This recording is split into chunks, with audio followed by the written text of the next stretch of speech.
Utie oha echi ponkno. Needs FM. The Ghanaian Times the wakata neba. Na Ghanaian Times dia anope wo de aba na wo de Owura Joseph Boahin edu ni mfonyini ene wo de aba ha sei.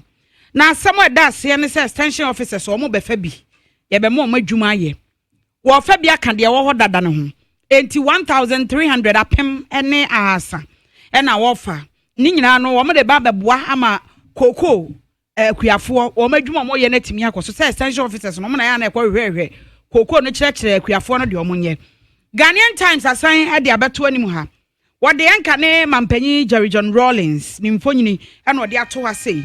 O hye ne kiki nanim no omunaye e no nso a wonsreye. Na eno no wo kyerɛ asɛm a da hɔ ama Owura Aboagye. Na asɛm yi da hɔ na da hɔ saa no enya de a wo bete ase saa e injustice. Enti wo de na no atom bi ama eno Ghanaian Times de obokata de ho asɛm e de aba. Afei Owura Ibn Chambers kasa wase yehia enkabomu yehia asomdwe wo dagbon nyame ya adom emfinhye dunso ne akire ntokwa akoso ama ennei sesese santokwa na to atwam yatimi anya ohempopra na esefata se asomdwe ene nkabomu beba ama mpuntuo nso aye adwuma ewo ho a eno wode ho asem ede aba ewo Ghanaian Times mu Ghana mampanyin so mfonyini da ha sei na emfonyini wonne omampanyin Iham Aliyev ena wo mo hye omo achia na hu se nkomo na ekoso ne mu de paisan so mu nyina nim aye sere o ka kire wiase nyina se mpanimfo no mwa na pepepe yemra asomdwe ene bambo eno ene ye de bu wiase nyina nti eno esefata be the daily guide ena eba na daily guide ena o chese atani general san apagya ne mu bio e wo PPA case no ho eno Wade Owura Joseph Town fo nyina beto a ene wode Maame Gloria Kufu fo nyina to a wade Samia Wukum fo nyina beto a wo kyese vigilantes ansem bi a wabon nsem na to agukura se sa asem we ensuo bi anyinam eti daily guide de ho asem de aba wo kyese asojafo akwakoto hye mabunu so pa wo se mabunu no ye stubborn e wa dan mabunu asem ne wo kan sojafo na kire wo se crash power e wo ho memama wo mu di wo mu dwuma womo dini ye pa for the one some ede aba na enka ne mampanyi Rawlings na Winneba University enka ne vice chancellor na Owura Aboagye ho nsem no wo so de na no atum ebi ama eno de ho asem aba ewo the daily guide mu me the Ghanaian publisher na eba Ghanaian publisher na Reverend Ni Amo da ko kire se ono wonte ase o free senior high school no eskafo bebrebe wo man yi mu yi omusika omo de yedai so mo ba be ko senior high school ni ase de mo free be ya ye man escafo no mo ntua mo ma school fees obi okro obetimi atua obi school fees amane nipa be 10 enso enka no wonte yaw wonte bre e wosika na wotua nim enti opanyin so e de sa hwehwe ye abetudwa ama Ghanaian publisher abomu amane woso ko pie ma santemantam a sa NHIS no Mfaso aba so papa de ama omo eno so wode ho asem e de aba e wo the Ghanaian publisher mu kase pa de ni ma say no de Maame Irene Atoshi emfonyini atoa e no say Maame na Atoshi wanya public sector award abos body kase pa na de ama no eno e ho asem e wo the Ghanaian publisher mu be the Chronicle da Obakata na eba Chronicle da Obakata e na Dankwa Institute director foforo manya no opanyini watutu bi de amanka ne mampanyi mahama pa Owura Richard Ahiagba ene o chese na ye pe obi amana beka o mampanyi Akufo Addo ho asem nka ne mampanyi mahama de ye mpene esanse wo hu mfi ye ka state capture unim state capture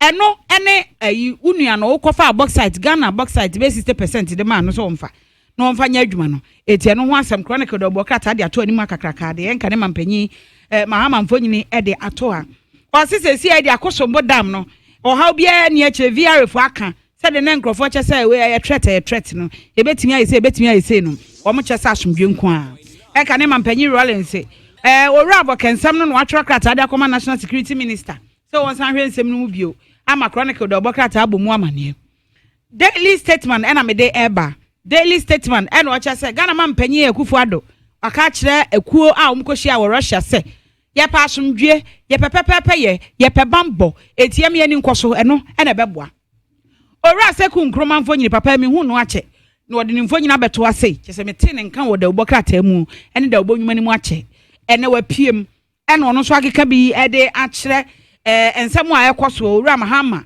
ɛne ɛho nsɛm no wɔde aba ɛwɔ ha na yɛse KPMG foɔ wɔn akɔyɛ survey yɛ kai KPMG foɔ no 2012 abato no ɛna ɔmo nhwehwɛ mu ɔmo ayɛ no ɔmo kyerɛ sɛ survey ɔmo yɛ nyinaa no akɔmfɛm ɛsi so dua World Bank asɛm ɔmo kan ne IMF baabi ɔmo gyina fa yɛ sika asɛm ho no nti ɔde onimo nyamfoɔ kenofori atamfo nyina bɛto ha ɛna wɔkyɛ sɛ Ghana yɛ economy no baabi egyina na gyina yie no ho asɛm na KPMG foɔ wɔmo ɛka daily statement ɛna de aba mede da informa da ubokrata na ɛba da informa da ubokrata de nie UEW ensam no ɛna ɔse nka ne mampanyi JJ Rollins sɛ wɔta owura avokachi ɛna ɔde adesɛde ato National Security Minister nanim sɛ ɛho nsɛnsɛm no asɛ ɔmo ne papa yɛ ani ne yie etu ɔmo san hwɛ nsɛm no mu bio ɛna ɔde ho asɛm ɛde abeto akakraka ɛwɔ da informa da ubokrata anim wɔkyɛ sɛ enei enipa bi akasa pa movement bi ɔmo kyerɛ sɛ ɔmo defendi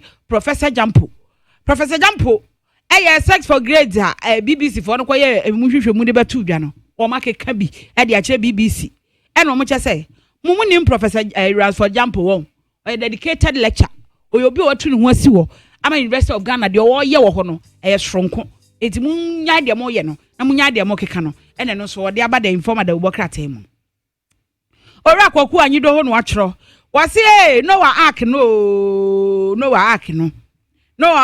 kan na kyese ekwan bia ni ho ebema saa comprehensive sexuality education no ebepie mu oman mu etie no so de ho asem e de aba da informa da ubokrata mu me the daily dispatch na eba the daily dispatch dia wo de aba no pay na wo ka say 200 constituencies wo mo ye hwehwemu de afa ho na ya waso east owura bi afre Mahama Ture wono na ode ne mfonyini aba papa yi hwe a wo ye kramoni ne mama so etuntum a hwe a osom pa na wose wobenya 60% e de atia ya waso east wono owura mreku ebio na ode aba atoye mantem wo mo tro petition de abrega na mampanyi na nado danko akufuado petition benya PDS nsensem yi na wo kye se wo mo shortlist enwumakuo bi eti eno no ho asem e wo ha eno eye daily dispatch de a wo de aba no pay me the insight da ubokrata na the insight is IMF abio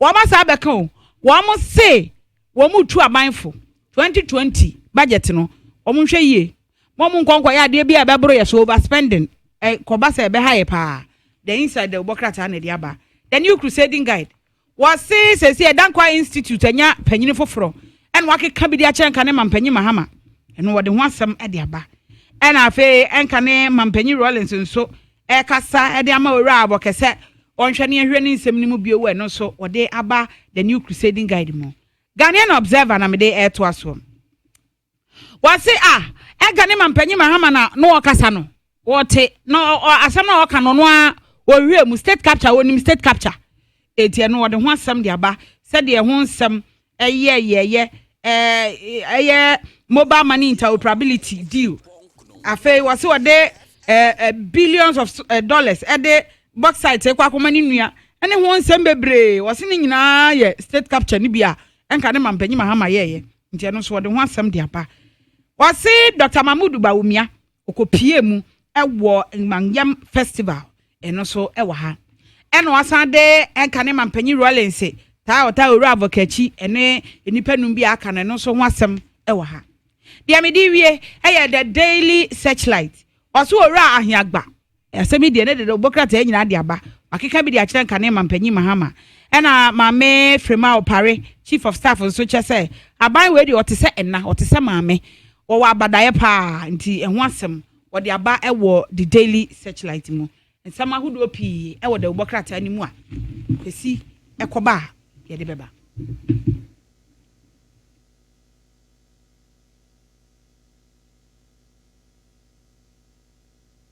the best station in the capital, Neat FM.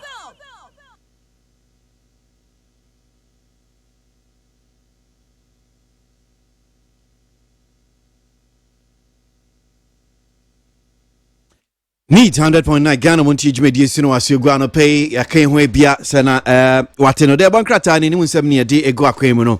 Braso se ebobo ewura de Bankrata ni munsu ni agensem no se ne city ano pay. Me sure say why ready for the details I fear the Bankrata ni mo eba no pay. Koso na se wadwinche bia betimi dia fa text no WhatsApp line no so was 0503721744 0503721744 no pay na yenhwe ensem no. The end of the is it graphic? Ghanaian Times. Okay. All right. So, yenti Ghanaian Times no? Yo, I was the Ghanaian Times the work at Anna Eba. Now, Ghanaian Times, me decay, Marco, Ghana Mampenny, Shia and Shemua, Wamu, Equishia, non-aligned movement. A Trinity cannot num. Now, Nami, and ye Ghana has said num no, there be. Way a year, a Yasiama who does some penny for num, at 70 king. Na Ghana mampanyi enya ne fam anasa ne bredru ye ma okogina simpie so a na ode ensem atu edwa na no na wo fra ekuo anasa mpanifo mo ka sa nam yehu se enei ewiase nyina ye hia se benya ye beye pepepe ye nya asomdue ne nya mambo a tumi a ye pe a ye de bedi dwuma ahodo ama mpuntu aba nipa asetena mu ene wiase ama ahodo so no amma wo mu dibre na emfaso aba so no eno no afei tumi bebrebe a obinya tumi a eye na dwen so obetimi aye de opebia no o se no se yetimi ehwe na yehunu tumi kro a ye pe de friend nuclear weapons anase ikodiawuo sa atopa ya kodiawuo ekwan ya faso ekum nipa ne sa nyoma no senka yeyi sa nyoma na enye ni nyina fifiri abrabo mu a anka ebeboa papa wo che se wo hwe United Nations Organization one more Security Council, one more share say African Common Position, UN reforms, one more share for frono. A year is winning consensus, yes, a penifom koshiamu, winina, I drink cobman crumno. Na a year a quampapa, one more faso, a day a sequampa, amma, one more jina ye sieno atimi aqua ye. It will catch a number penifoni in answer, one more. Nasa any swading intimimra.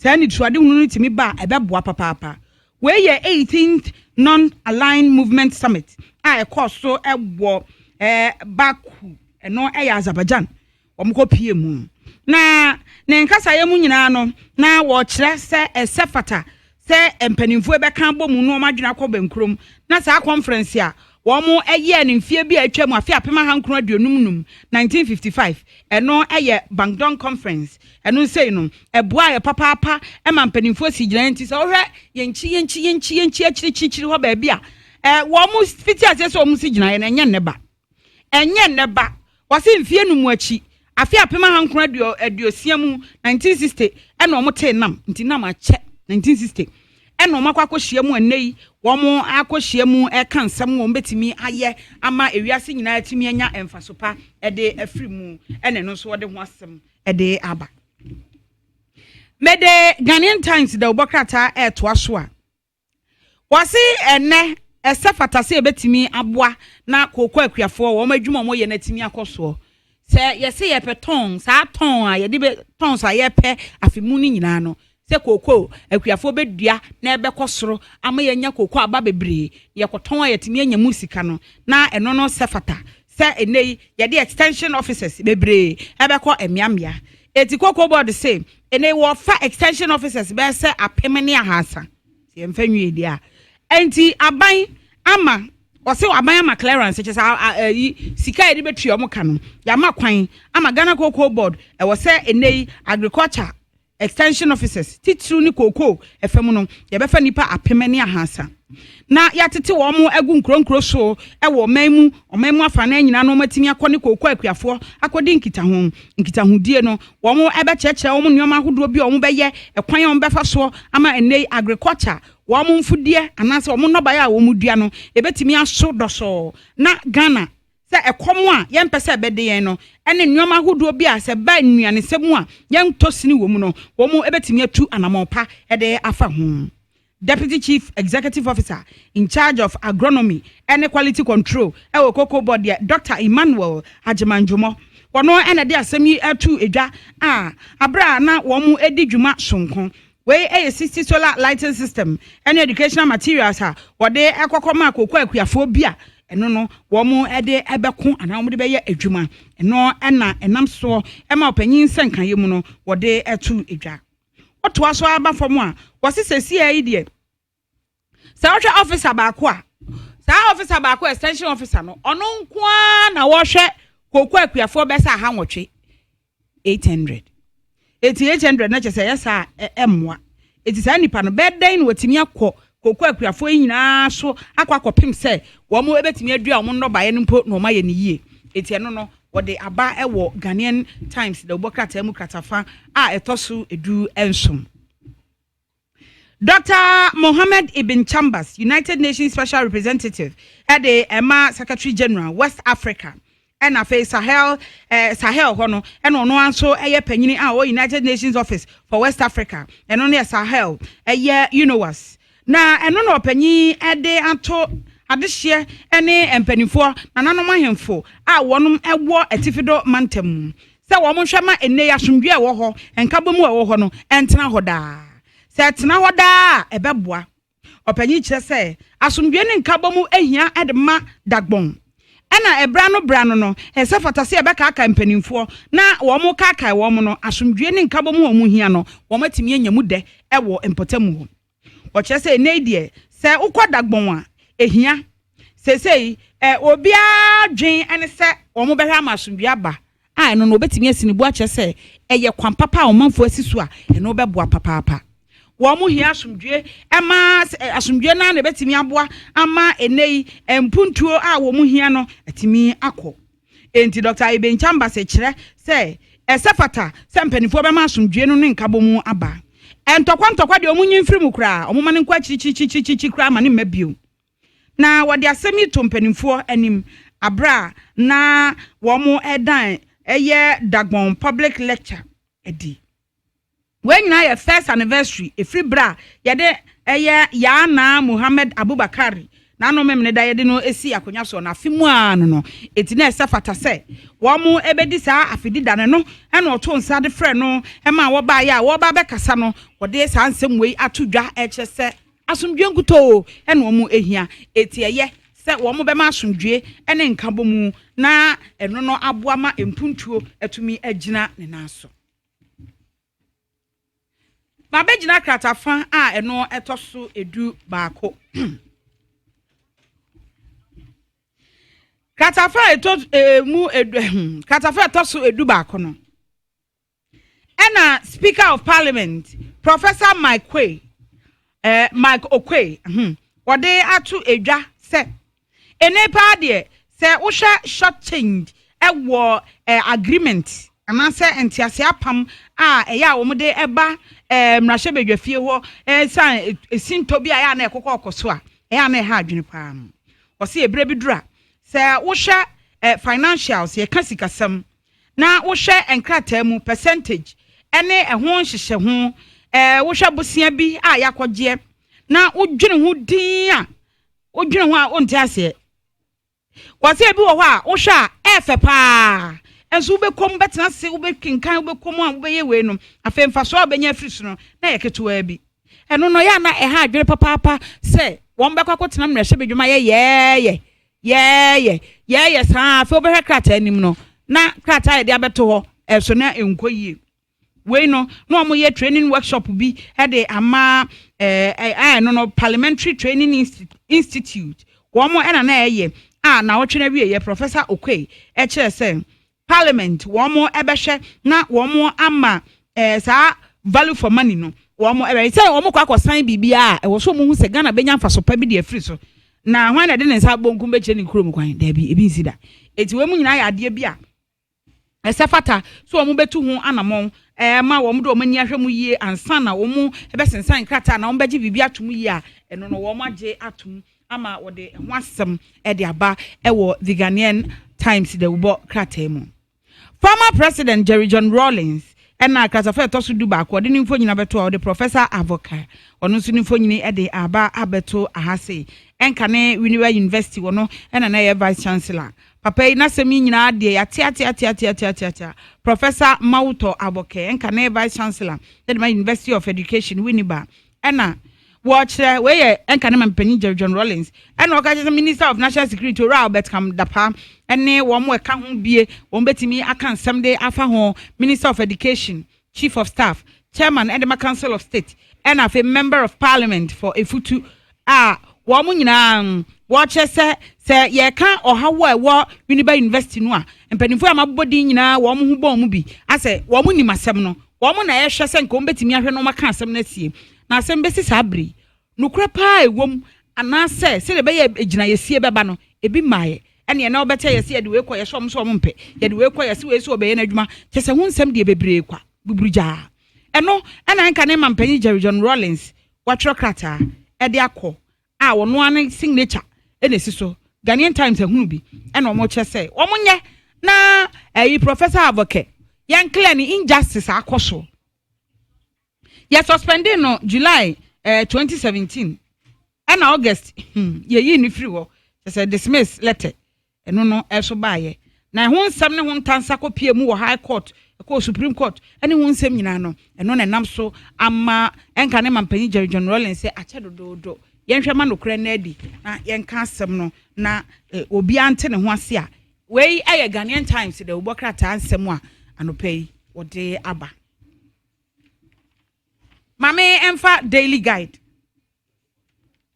the wakata ene ensem bebre anode abegu animu ha sei na mame ntufa na menko kratafa a etosu ensia kratafa etosu ensia ena national organizer edema the new patriotic party Samia Uku wacha say let be a eno no yatro kasa ede we kra de National Democratic Congress NDC amanyokuo no omo se sakrata ye omo atro de ba no omo de eba abema 2020 abato no enuoma nheda nkoyi lete benya se ye kai se lete bia na ye chese ya tro lete bia ye de akwakoma se mpanimfo hwe na wo mo ntete mabunu bi na sa party vigilante fo no sa vigilante fo no nyame aduma 2020 emabunu bi edo mbekwa ko gina akono abra ye to aba na omu gina ho se omu hwe na sa de omu lusu no a na omu aye basabasa na omu aye basabasa na ombe ye no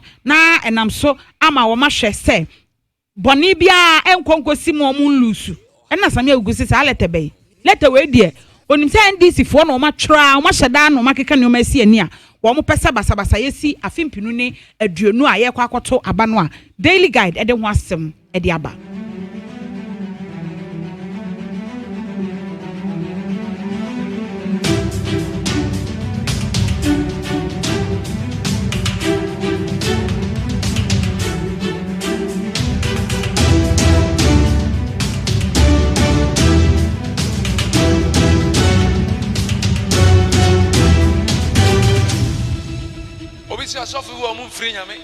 It's a man of God and not from God. They are not men of God. And I'm sure okay be answer. Somebody that said that you are not sensible. Let's be serious.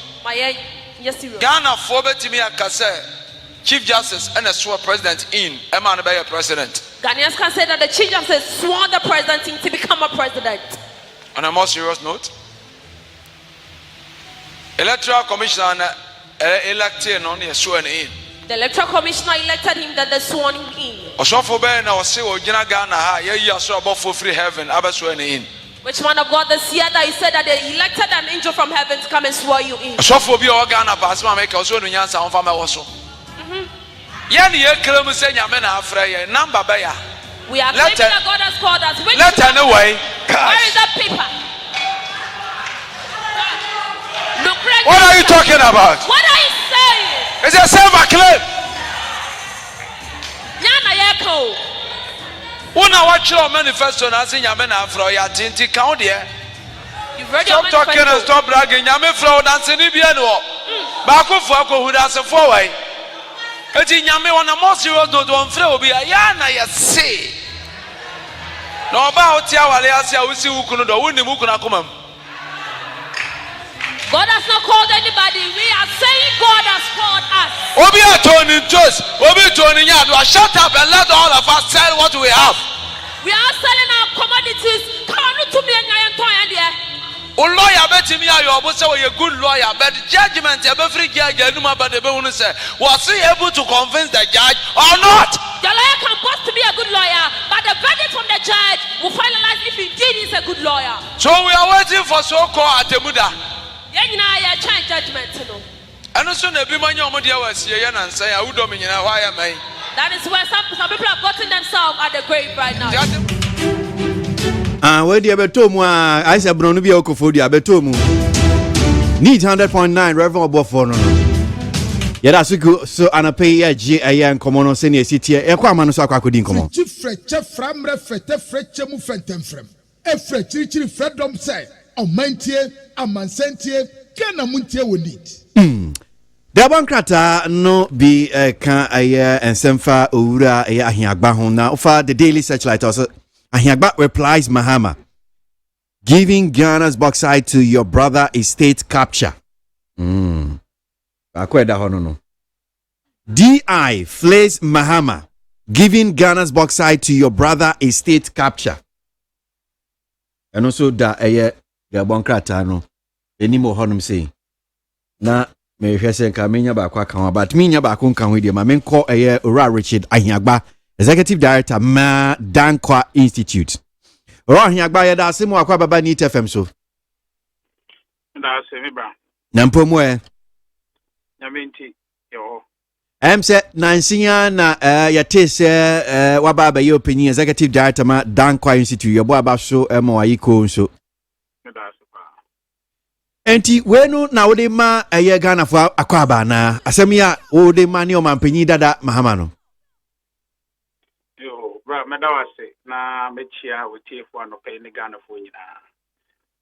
David enya akwaba asemo edika. Na yede anu atumu se yede nukure wo mu ebeba. Na Ghana nkomo ase edi no. Enye nkomo a we etwa ne yonko mpo a se dia NDC fo aye ho se no ani ebeye. Na yemfa adwenkyere. Na yemfa policy enye manye yi because ye nim bebia efi bae. Na Ghana, said you know more Ghana aircon. Na Kenya dia beboa. Na ya babesum anaza abanya babesumwa. O ye Ghana wodru na aircon ni mu. Ye say o ye boa ne se fo adwen kirebra. De omo ye no na aheze o wadwene a ukura no.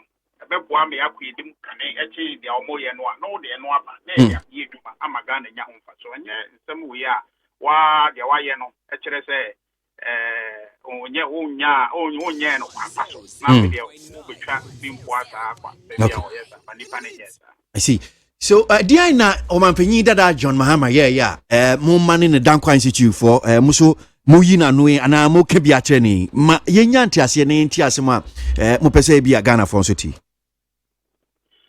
No as PDS in some about ye na say na ashasi ri nyina na kase na aban we e dia ma ne nkrofo ana so dia ma we no da ma we na da ma we na eno no nya no kra ase ye ka PDS in some way e mu nsem wo ho ase ye ka amen no senka eno hu nkomo ne ye di na ka me chirichiri mu kakra but say a former president Beka say aban we e de aba ne nkrofo e na no kire say state capture ne nyina TTT ane kire say akra e war influence e use sa influence no e de epipia omo e war aban mu e de tu anamon bi a omo akra no benya ho no na e state capture but wo hwa bibisa enkoso ufa PDS system ya bibisa enkoso enti se asem na ba na emu nsem a ewo ho ase e domo suko ne ehwe kwan de befa so a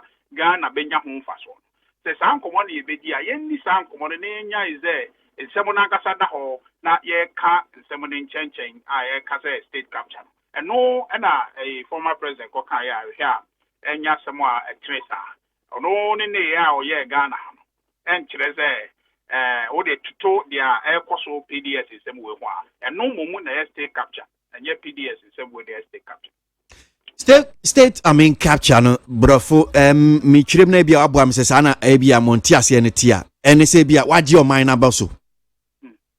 But just ane tia.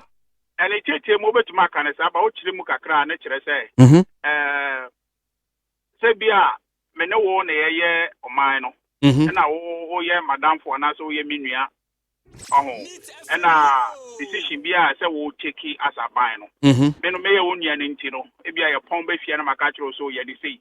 Enti dia wa fa yes say o di ye adwuma no. Ane no. Na wo gya to na dia wo ne onu akoka no efie no. No na wo di ye adwuma say be ya onu no benya ho mfa so. So enti ankra access obowo ne aban mu mpanifo ebedi nkomo no. Na omo use sa access no.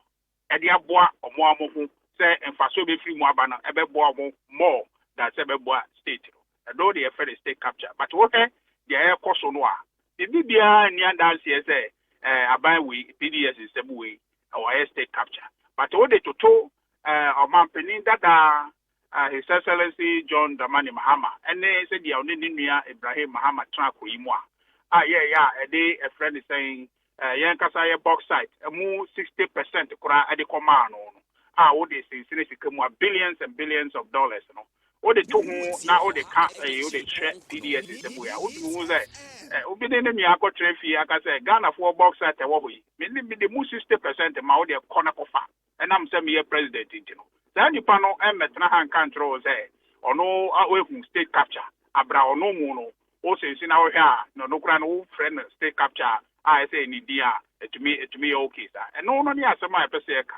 Nina no na nyese bia waka bi nti na ye ka bi ye ka se yenya sansem ne ka because enya no kure ne na yenhwe kwan a nkomo na ye bedie no Ghana benya ho mfaso san nkomo no wo ho ye gya to ho na wo ka state capture na state capture so enya de a eti e wo ha nti no wo ka ne sa na mfaso ben ye benya wo so enti sasem na bia wa mampanyi dada Mahama e kan fa bia aban hui ne na Akufo Addo no wo pese Ghana fo nyina te se enye samom na nke pe obi pa nke bia wo ye bibi a betumi afre ne state capture dia na ye no mampanyi dada Mahama sa some no say wo twa ne tete ya kire mu state capture ne nyina ne say wa wo de private access no e de enya wo ho e fa ho enya wo ho wo de ase enti ne ye de toto ho ne ye hwe box at Ghana for japade egu ho na obakofo e de ama ne nua na wo hwehwe ade a kire the state capture ne a kire mu a kire wo say ade a obi e de ne influence owo e de piepia ne o ma aba the side na ka kire wo say president be tra so na o de Ghana for box at 60% ne ma ne nua so who nim state capture kora obetuma afre no John Mahama. Okay all right well me ya sure bem say metimi a kire asem no mu kama but wo koyai PDS nsensem ya mamenyi kakra emfi honum sen nkomo esen yesiko esen ya muso dan kwa institute for mu hu no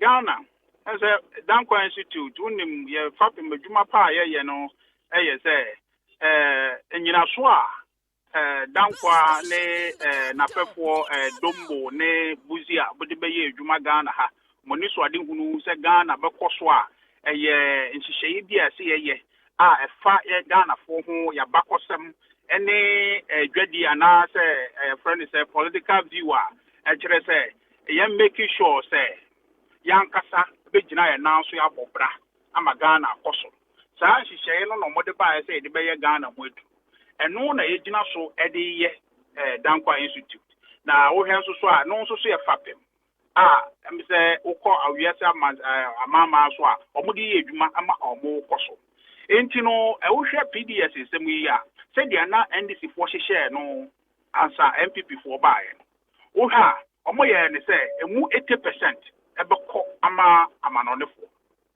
mo bisika be sha dini mu aye amana akoso na 20% aye Ghana for dia na ye so ye he se na sa die yankasa ye wo ya die na yankasa ye de koma amanfo 80% de betumi asesemu e de emu 51% ama yankasa ye ho ana ye be ya mana ye yi adan ne ye nya ne sa kwa no so enkomo we ye enkomo a aban e de aba yen Dankwa Institute ye ha ya de abebo Ghana enti no se ya na aban no a emu no akwa ko hu se bibi atochima na mo pese mo correct no a ne papa mu a se be ya Ghana for interest e wo mu no ahon ko ba asem enti e na mo bo hu bai enti no ya hu no se e ya de a yetumi tumi kabi na ye twi obi a dwene ko si so se kwan ben so ne ye ye friend say ye ECG some no ba fa amaga na nya mo mfa so sa nkomo no na mu hia afi ebe di enti no se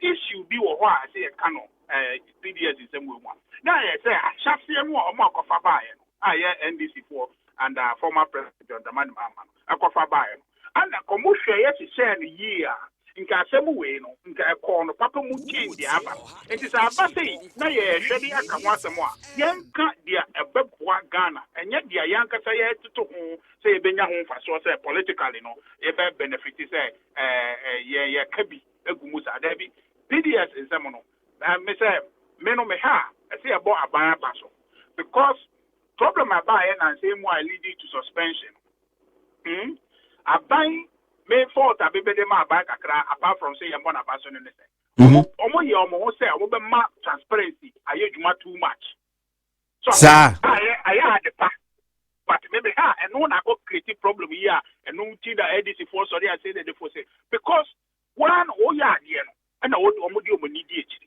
efemu nka me a the ebia ade de nipa anim nka omo di mu say nka ADC for be so ade mu di akoye politics instead of say ye boa Ghana mana koso nka mu hu sa insurance guarantee na akutu for the maya enimu no aban hu ya mo se gabi entra ama amafo mfa fugo na ye kwaya nka omu hu ye na mo eye edwuma abroma me can suspension we nu a nka ya me duru ha say nka o me ye omodwuma kama ama emu enchiremu no omu dey take decision ama de eduru ne no nka Ghana fo hu so CDS etwemu ye nti etwemu no ene no anyway but almost the papa munti na bia omode etu dwa so bia be hu de eko but unfortunately no the engagement from the NDC no ama asem no akwakoye ansem a ehu hia but edi hu commodity but de wo mu ankasa ye dwuma se aban ne ye no aban na ye so enti no fa ikakra me de ma aban ne se next time bia ansem bi se no emfa betu dwa anye se bia wo mpese Ghana fo behu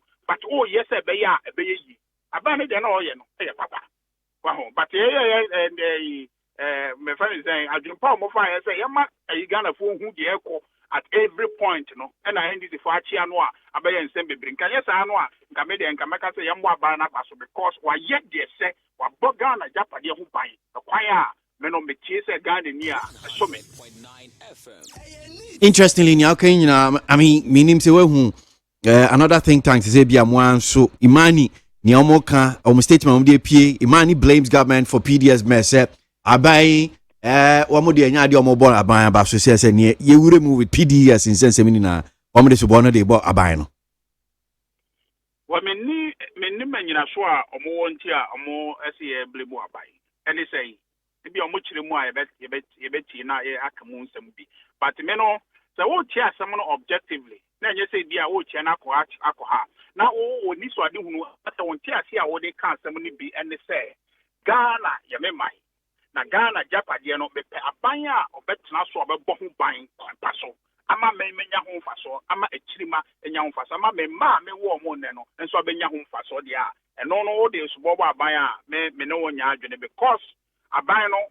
Etwana mompa or the bo or mino a Japadia mobile. Until buy now all bo a Japadiana amanatra, me no a young faso, my young faso, no one is born out of the bomanka own yai, Emma PDS for Encoso, Abra, a Inasua, or Mode Japadiano, a Wabasamoana. And no who's born out of the bomb. Mammy Chechem Kakra making kind of statement and Adguntia in Nasua Mode Casino. See. We fault the government of Ghana for the processes that led to the formation of the PDS after Miracle won the tender. That process was opaque, poorly thought through, and badly regulated, governed. If we wanted 51% local participation in the Special Purpose Vehicle, SPV, set up to manage the concession, we should have ensured a quality, transparent, and well thought through process subsequent to the international competitive tender. Enti wamo si ebra kwan aban efa so yes PDS nhyehyɛ ya bra miracle fo enya se wo omo na omo de omusika na hoden ba be share eye Ghana ECG mu yi emu anna honum sin kwan a ye fa so ye yes e bia ye pese Ghana fo nya 51% na ye set TRPV companies and na special purpose vehicles na so metimi aba be boa de omusika ne ahoden a ya mane mu anna honum ye contrary to ni na o ka se ni amamu da hododo no say na eni nyina so eye imani for them bra we are okay we nyina brofo bebre asemo okay ya wo hu nyina so na procurement process yi supervised by an international agencies, the IFC, MIDA, MCC. Omunyina ni wom. Enya his excellency na nado danko go for do na kwatena baby say enya ajiwe. What they say anase munye ni say munche ni mu fama we mu man fama we. And you na ye. And this also go bia in terms of profile akana kese o take ni dia aka no a. Danko MCC MIDA ni IFC for. Now we are all there kaza aban na ye dey. Abai nyina so no all throughout this they say yeah japade e dey man it's a kwaya mo fa so dey man ahun ba asemo a yeah beka but process no procurement no mo process amoye and no to say am say middle report be and I say e ba say procurement no complied with international best practice enti imani for international best practice no omo obi a wani mu ana imani for ni ma ye ni and the way in someone nkayeka someone na me ka say nkayeka someone with understanding say ya man hu common ye di japade a ye di hu common so ye akasa ye dia na ye pe obaban a abobo hu ban kwampa so ama ye akasa ye te ha na no benya hu fa so ama chirima se nya hu fa so se sa someone na ye po da ye trimu a ye di san komo wo ya nka asem we nkanya bebireze omo bebere nipa bebere wo a omo di nkomo ya me ha omo personal interest bi wo mu a e say ye chia ko say ya e bia e be boa ye chia ko say ya e be boa ye chia ko say ya e bia be gu aba ne ho fi ama ye wa ba ye son e no na me ha that kind of politics no ye adan kwa institute no ye penhye ye policy a empower Ghana for say yankasa ye resources no ye benya ho mfa so and this about to na mo bi so the 50% Ghana for some money na mfaso beba no enke bi nka na ye mfanye na wedura me no me foaso enti there will be tra baby akaza zebu na opeso tre say nka yema 80% ne nkoma foreigners ana na Ghana 20% na eno no kai ye sidi aye emu aya ha de biara da etu konchen ban chen no na nyina agina amanonefo a ewo economy ni mu amonye sika mo tweka omukuru mu enti za abaye bi aba president afano ozi dabi we just can't carry kurumu not the 50% am I Ghana for no who for him na ba ka sa ade ni de and they won't be that masa ye charge ye o fie na say one kasa wo papa e japade ni ye enti jimu kese a we ayabone ana obi akotro ye wo frɛ wo ho e ma bi wo frɛ wo de be yo e kwan ba so na sa ade we ye bone a wo pese wo ka eye papa mu a enti me no abaya o ye sa no me fo no so policy mo pa no a wotumi ho say we ye domestic policy a wo pese wo nya na wo boa wan kasa wo mai na yes sika ebe free sa de mu apa no say buy boy hia na make sure say sa japade hu mfa so no eno sika bet ka okro mu na wo so de aye okro no ho aduro eno no e ya de a memefo aso say buy we ucha fa kese ama Ghana fo ndi we wo ba so bo wo a menti ase Rahia ba yemfa nkomo ni si anyame nsho papa so ni nyame enchna Ora Richard Ahiagba executive director ma Dankwa Institute and pay need 100.9 Ghana Montie media sunu aso go wadwenche 0503721744 now diaba frichi freche framre fete freche mu fentemfrem e frechirichiri freedom say omantie amansentie Ghana Montie we need Utie oha actually ponkno needs FM. Hey catch list ni nie enuma beto to dia me baba no ho ade no twem so betumi a ashew now beka ya jontuma miensa duku potomanto this way chocolate drink na kan wo hwe afibia nso beri ni waware ne a this way chocolate drink na kan sia ashew udan kwanu ntum wo ho me be mo anu nso hye kura de aka ho wo hade wapi ho o ka sabatete edafom wo this way chocolate drink Crash up a pair, Baba Warrior. Aso. Ye fear said this way chocolate drink, yes, or Yano Pan on Yanum. Ye bishop free Jimum no snack. Ye know who I don't yet serve woman. Ye did you a pebibia bob we had Yasua. This way chocolate drink in Yanum. And at this one, what's Yanua? Has such a woman, cocoa wom, pricky wom, bibia wom. I don't hear any so here. This way chocolate drink. You hear any so here. FDA, I just said you didn't crack to more to say a ye. Yamenu, Ejaba boni dia drama wubi. Eti yamenu afa hin na mahie fufuo ti ase dada da menya wofo yi. Papa so ba fie ni anwie fufuo ya asamu aba. Na so oben wadi fufuo edi mpreni ne mpresa da kro. Beye de ni ehie fufuo a. Akode wo nwane. Adua mo adwuma. Se me ne fie adwuma de mini. Fufuo kakra ba o madie no. Eno to me twama da pasa. Aso wo kan na matire nyira. What ate na make am meboa. Ebo de odi komum. Na sese ade obra to otwa. Fufuo ai wo wodwo pam. Na wo ma siu na wo timu aba. Na wo sadade na wo tim fra kwada ne nyina tuatwa make say ya needful sadaroma wo bia mani ye pa ya wa ya mbode fufuo ne mankani fufuo a wa ne powder wo de gu da kam kama ya fra no needful fufuo a enya no bi na masori ba until izi kama me di ye yo sese bia ma me hwe oh bia needful fufuo a eya kama say bode fufuo ne mankan fufuo papa bi na wo ka say twan eposim na ede na me se wo ka so anti o simanu pe no wa wie wo hie wo kwa papa bi aguso be chese de ama mani kura agisa ne fufuo a mama ko tobi kura ba ne se de Ghana fo sipom fufuo no eno an wo ye nu enti se wo hwa fufuo won pam wodrom ne we nu a wo ho susuna bia wom wo nso de bode ne mankan fufuo papa bi ejanie eni afi na fufuo na afi na wo bedi pa ne se de wo bedi ne se ne wo fa mojaduro ano pawia ne anadwo a wo koda need fufuo a supermarket bia mu need fufuo a e wo fi a eni gye nko a FDA, I just said you didn't crack to more to say a ye. Utie oha ekchi ponkno. Needs FM. Ghana Montie.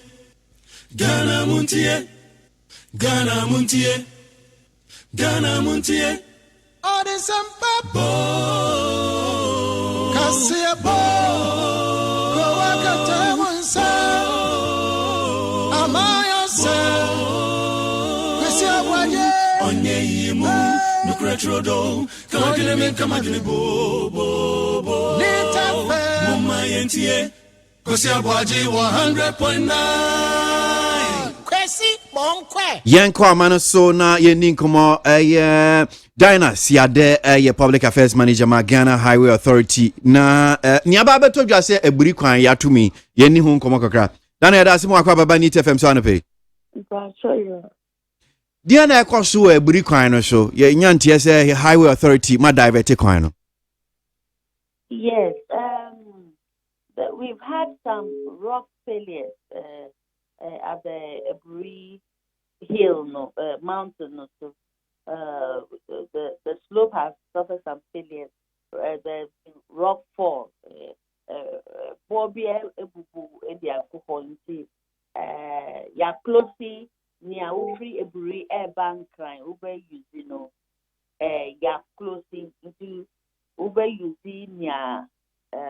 We've diverted traffic from Eburi to Accra onto the carriageway, the double carriageway from Accra Airport. Traffic no alcohol. Amount for NUC horse. My. Oh, okay. So Bruni can say a boni landslide. Say a boni jiriba from one. Jiriba from. Na mekasa na mode net bi asoso aboe mu say well, this is nature is just responding to certain activities into the nature responding reacting here sometimes to always have 8 weeks by a candle. It's majorly the activities of the buildings, people building on the top of the hill, mountain, and it's putting pressure on the slope edge of the place. And also, we are trying to get in touch with the stakeholders, the district assembly environment, so that we don't have the proper engineering that should go up there. Right? In the meantime, the slope is failing, and there's a amount for. Ya close into diversion na mo pato my bro wa enti ayi ma divert fa hen fa na edu aye ye be fa no odu pejase fa wo be hu se senia ya divert no ya ye bida last years I ya blocking no sa senia omo fa no sa pepe and now mo ko use the domi kitase brekusu kwan no no so da ho domi kitase brekusu kwan no no so da it's also another alternative to me I use it na sa kwan na tisen because bi so se ho so nche da nye o so to me is we will be working on the critical one budget more okay government need that to say obey it is our find the baby am perfect we na band say and also you can me I using the meter because without even the problems on it so who use it what in America so who use it about job call you I don't know they should go and use it or use the diversion on the remove the traffic to the or that dual carriageway to me I use it she and change so much they found job. Okay, all right. Yeah, nas ye fancy I see na hwese na beko. Right, Dana Siade, Public Affairs Manager, Ghana Highway Authority, and pay need 100.9 Ghana Montie Jumedi Suniti. Me assure say odi cheche mono di aba. We hu be bia obefa say ye opese o use ebri ekwan no a. Wama divert kwan no so do a ye ahyenso ejina honom se a. Oma ye nhihye be kire kwan a be bia obefa ne ne ka ho nyina. Anope ye kwan nim ne to aso de bon krata ne nko no bi ye mfempia nko ya enko. Yo, darling boy, baby, I will need Ghana Wian Kumu. I want to make sure see free daily graphic mum. Krata no chi. And also pediasa immense kwa ni yesino. Said the mammy church musa a boni jiri bepono. Jiri. Ti waso musino. To me the krata PJ cultural man for say. A free Eastern region now na maburi kwan no. E ba be si dental bar. And your kwan ye ba ko pese sei. One more kone de na mo ba nso. Money omo beche anya sa ubetimi afa domiketasi brekusu kwan no e de akọ se kwan ba ko ni peduase lodge ho enim ho de na bia wufu fraburi ba ufa ne de yesi no Ghana Highway Authority de ho krata piedwa ani Ghana Police Service nyina na ato basa kom na omo sese de ade ni si jiri na omo ntwe me nkojiri nkodi samone ade akasa bi hu ya nkanti ye so ano ntem eti memfa ho yesi sa kwan no compulsory your shep yes sa kwan no nti yenhye ne nso saa posifo tonkra na Highway Authority nso tonkra na o ma cheche mu dia chesa afi 2016 and this steel mesh ekoko dra ho ye dedade enkantan yibi ekoko yes say they bona choko they to be pon choko na ne fa bi ejiri egui sa be 12 million Ghana cedis na ye ho adwuma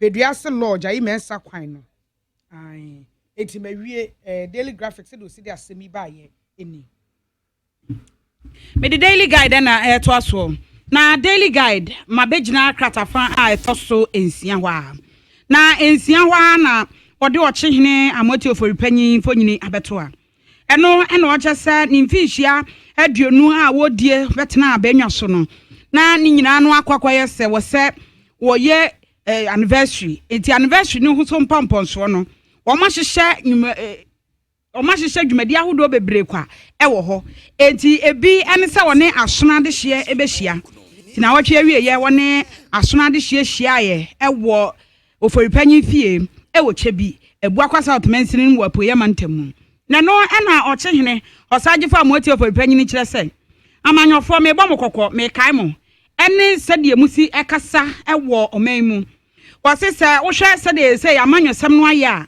a atem didie nko a na de ha no kra ene sɛ enei sɛ kɔba sɛ nananom mu bi ɛkɔka asɛm bi a sɛ de amanyɔfo betimi asi nkonwa na ɔmo atwa bɔ nananom no ɛsɛ wani sɛ ɔka kyerɛ yate bia ɛwɔ ɔman mu na no ɛna ɔkyehene kyerɛ sɛ saa nneɔma na ɛwɔ sɛ yɛtwa bɔ ɛwɔ sɛ yɛyi firi hɔ yɛgyae saa nneɔma no yɛ ɛwɔ sɛ mpanimfoɔ ɛsɔre waka na ɔmo kasa de tia sɛ de yɛsi kasa ɔsɛ yɛn kasa yi ebetumi de asomdua aba ebetumi de ntɔkwa aba ebetumi de biribi aba enti sɛ de yɛsi etna se dwene asam ho na pie firi ano no e wo se ye ahwe yie papa wone asona ade hia ehia na eno no wasan to aso a kire se nananom ahemfo empanimfo a wo mo ka biewom wo mo a wo minim de wo mo hwe na wo mo nkasa emfamfa sansem yi ho de nei bibia ya amanyosam eti sa amanyofo anya ahwe yie na wo hwe ekwan ye fa so tete mpanimfo atete se na wo hwe ahemfo mo tete nkonwa so wo mo nya nkwada wo mo nyini eso ubehu na akwada totofi wa bi no abegina simpie so no wadi opanyi bi atampoto enso so ohwe mpanimfo ati seye yi a wo mo ye tete wo mo na nya no ne ye tete wo mo ya nkyere wo matam didie ya nka nkyere wo so opanyini ya ade na opanyini e kan asam akokodi na tam ene nneoma bi atete saa etu okyene akasa e de akyere nananom ahemfo se wo mo nyina amwa se de be ya atam didie basa ya na ekoso no etu obetimi atwa Krata be Pia Bonting, a circulative or social media teach you. Yeah, the various news online portals and so a quackopio honum na Nina say a national organizer, Emma New Patriotic Party, and an hobon woman. Na I'm subsequently on say Krata de P. I work as I said, Sakrati and Nam a cansem as you no and was sign our mobile better special task force for 2020 elections. No could be any year. Call Amano Senior New Rasami Euku. National organizer for a new patriotic party din komo we ku ya da say emu akwa baba NIT FM so anope mejo so menia okodie boko na mo so nyam dia chen senior na me boy amanfo me cheche mu kakra no sa na krata no etie ana bibi wa bi amanfa nka ho krata e kire se wa sign se multi special task force for a year election 2020 ona na medical ma men try with you for Tiefo Jus. Na a war or doson kwa me woma no offer or say kwa me despite energy me for me father this. And then moi sans a minimum sign a change and I'm American interview. Because on can cleaning a meaning and can dignify a deal with it.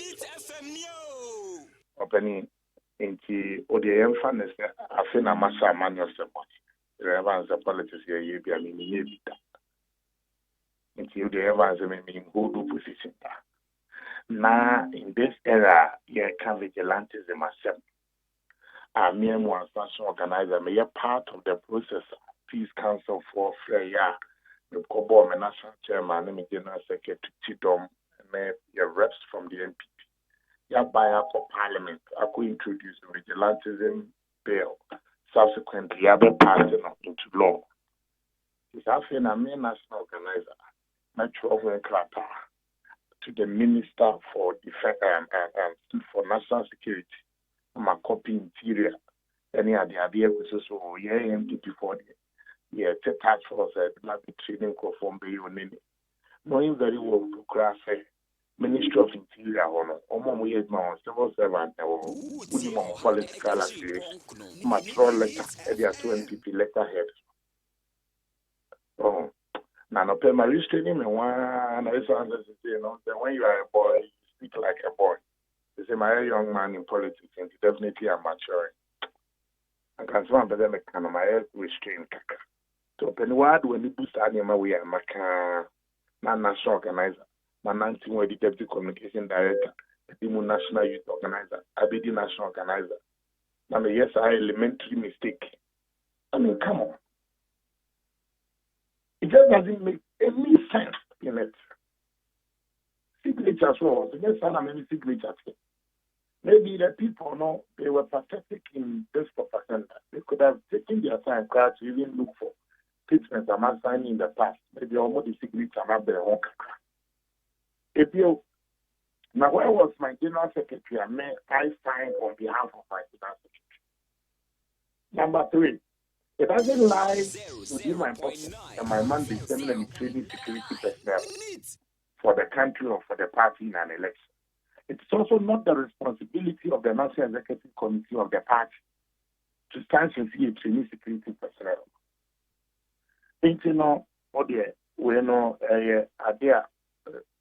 Young, but I'm not surprised as well where it's coming from. Because you could see where it was coming from the opposition and the society.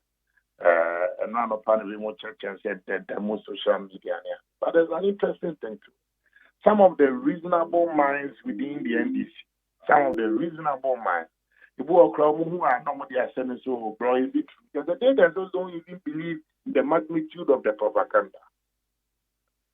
The very reasonable, level-headed people within the NDC, you know, almost the same and say, oh, bro, is it true? Does it mean that they don't even believe in it? I'm sure may issue disclaimer, so then let us have copies of the disclaimer so that we can also share it. So it's clear that even the propaganda they wanted to believe in it, their people don't even believe in it. And this is also a clear attempt to divert attention from Myanmar. Papa, another Dankwe Kufuadwa buying this Sebe Akunya, Akukom, any Juma, a buy, so no, yes, Niapo, and then Mebu, yes, so my stem of it, no monaso, Sabwapa, and it's any my way. It's Ibemena, me party, me who don't name a boy and woman. I mean, since I'm not, the minister Bianca, you can cost it. Not even one. Sami, me can crack. I mean, say, BBM said, a man for the donor, when we feast on a tear. I watch it said there be, and yes, I know, or some in a tear. A quite of us, I was spelling or some in a cross. Ghana for Samuel, almost spelling on the iron. Yeah. It is a new panel. It was on the command that propaganda is on my fan when this year cut. Okay, the whole air starting entertaining section. But they should have coached the president. Very elementary. And to the share NDC for say, woman or more tardy wait you. I know manager, almost the quarter to platform. Oh, am I the only dangerous? Me personally, I think I want to call on the security agencies, because I also want to get to the bottom of it.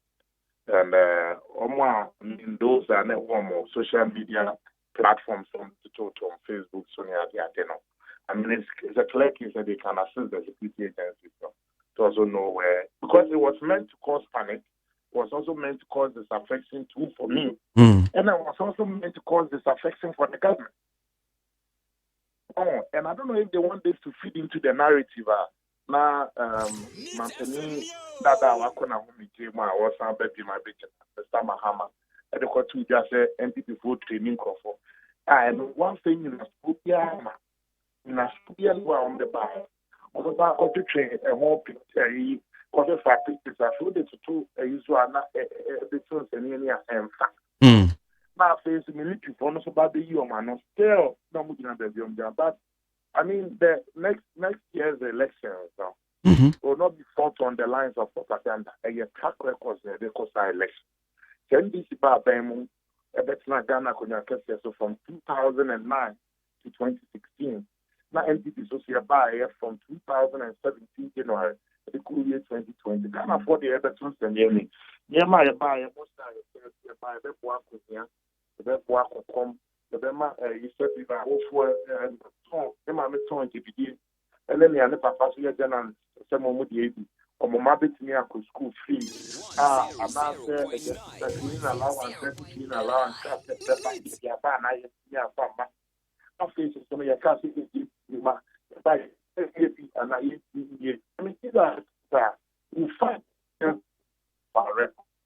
and the NPP is not going to bow to propaganda. But for this latest piece, I think it's one of the most pathetic propaganda materials. And there's also clear so that the NDC is not getting better with the propaganda. Okay. Sami, we no can be said, Unya pa national security for share idea way. Absolutely. Yeah. Going forward. But the Bokata Daily Post in him soon. Mrashabe Junior Jama Bulsa South said one of the Wharton Safre diplomatic community is idea we are Babeto J. Womo and soon she will be named who be here. Bulsa South, Dr. Park. Oh, Mr. Lovanda. What also then I know 100.9 FM. Oh, God. When you are even a good man and you join the wrong voter, I'm against it as well. Oh. Anyway, so also calling for the diplomatic community to come in You're very good. The first of all, there's some some elements or lesson Then the material for has some major flaw. Yeah. Man, any percentage. And I also wait on them. Okay. Okay. All right. On my own, so I'm also going to try and assist the security agencies because if you never get PR propaganda material, we have you know you only never next. And then you put the nation on a nice edge, especially your coding to. Oh, can omunim the beba next squad? I'm say fiade atwa mi.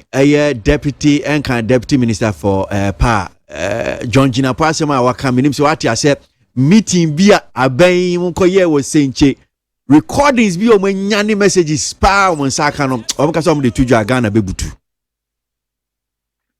Sir, o say NDC there that almost cancer na ma we na enye store because Uber mono bibi anymore. But we no more share APS studio and manufacturing ma our money baba. But they I'm convinced when you man be no ya no get na so bien. But ya fan too then you want ya amount for no bit me they are consider disaffection for them. They know you know what no baba. Okay. All right. I will pick that one from there. Okay. Samia da sound pay. I mean shop papa.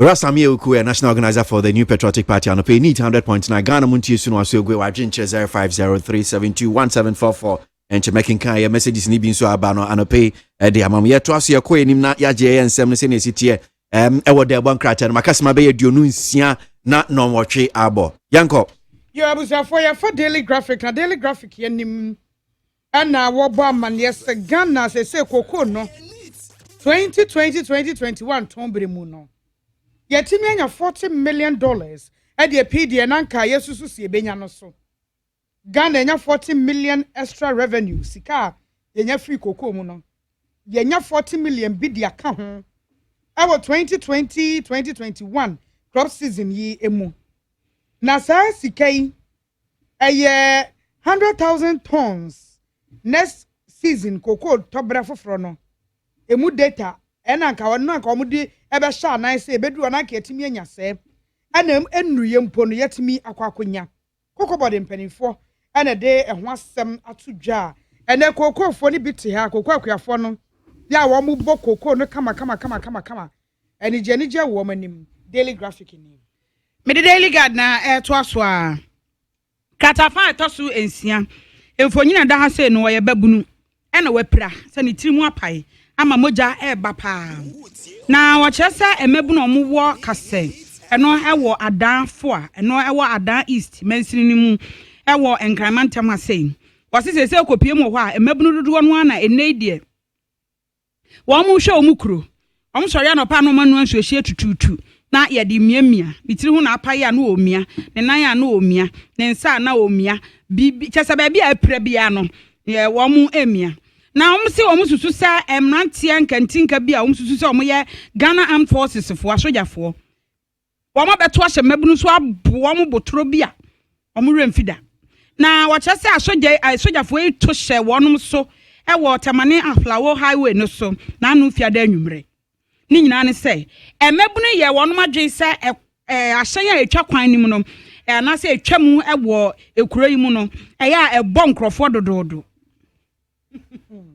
ebo nkrofo dodo aha na ebo nkrofo saa eno no e de yaw ene ohaw ene ya na beto wo so wose wo mo efiri ekrom ho obi wo nso omfiri ho police officers cars abo mo afi a chechefo ne adwadifo nyina ena ahyen etwam wo ho ebobo wo mo etu wo tena ase din wo makoka ho asem panimfo emeye bibi wo ho a se ahyen du wo mbeto wo bo ase na mo hwese de emirika tente pa drobafo e de twam e wo kwan so a ebo nipa ne chese nipa no nya de obetimi atena se ebo wa na to na nanom onsie do eti eno wo abufuo na wo mo ekopie mu wo kwan ni mu a ene wo mu si kwan no so mo maka bi antwam eti wo ye ka na wo ba je se wo to bo ase nya sa o mo ma untwam sa sojafo efiri hi o wo mbeto hye wo so ne ebro ehwe o mo bo wo pa ebro no so wo mo bo wo na nya se bia ye twetwe ani so keke ye jawo ebra ebe pirawo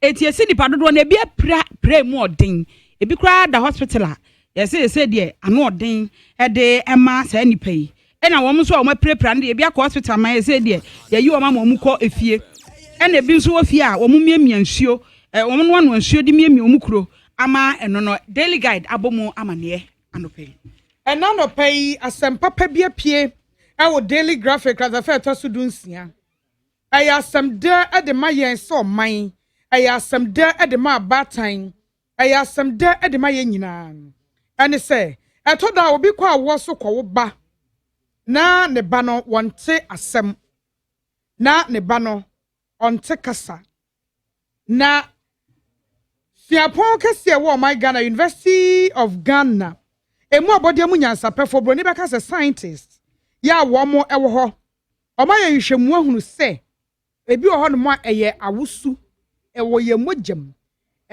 yabosu ɛwɔ abusua mu de yɛn ka ne saa na ayɛ simple ɛde ama na ɔma akɔ yɛ Tracy Jeans kono a ɛde saa asusie no ɛba jeans kono a ɛde asusie ne ba na ɔma yɛ akɔ na West Africa Center for Cell Biology of Infectious Pathogens ɛno ɛwɔ university hɔ wɔn na ɛsesɛ saa ɛyɛ nhwehwɛmu ɛgye samples na school for the deaf ɛntetebea edu baako yɛ a yɛn mma ne nte asɛm na wɔn wɔ mu no wɔn kɔ hɔ ɛna wɔn kɔfa samples ɛna wɔn de kɔkɔ yɛ saa nhwehwɛmu no findings yi ɛna wɔn ho sɛm 1.4% ɛna saa tibia yi efiri awusu sɛ maame ana papa ɛkasa ho wɔ asɛm a ɛma abɔfra ne nso so wɔn te asɛm na wɔn wie yɛ no ɛna wɔn yɛ random survey nipa bi a ɔnam ne baabi a ɔn de ɔkasa wɔte asɛm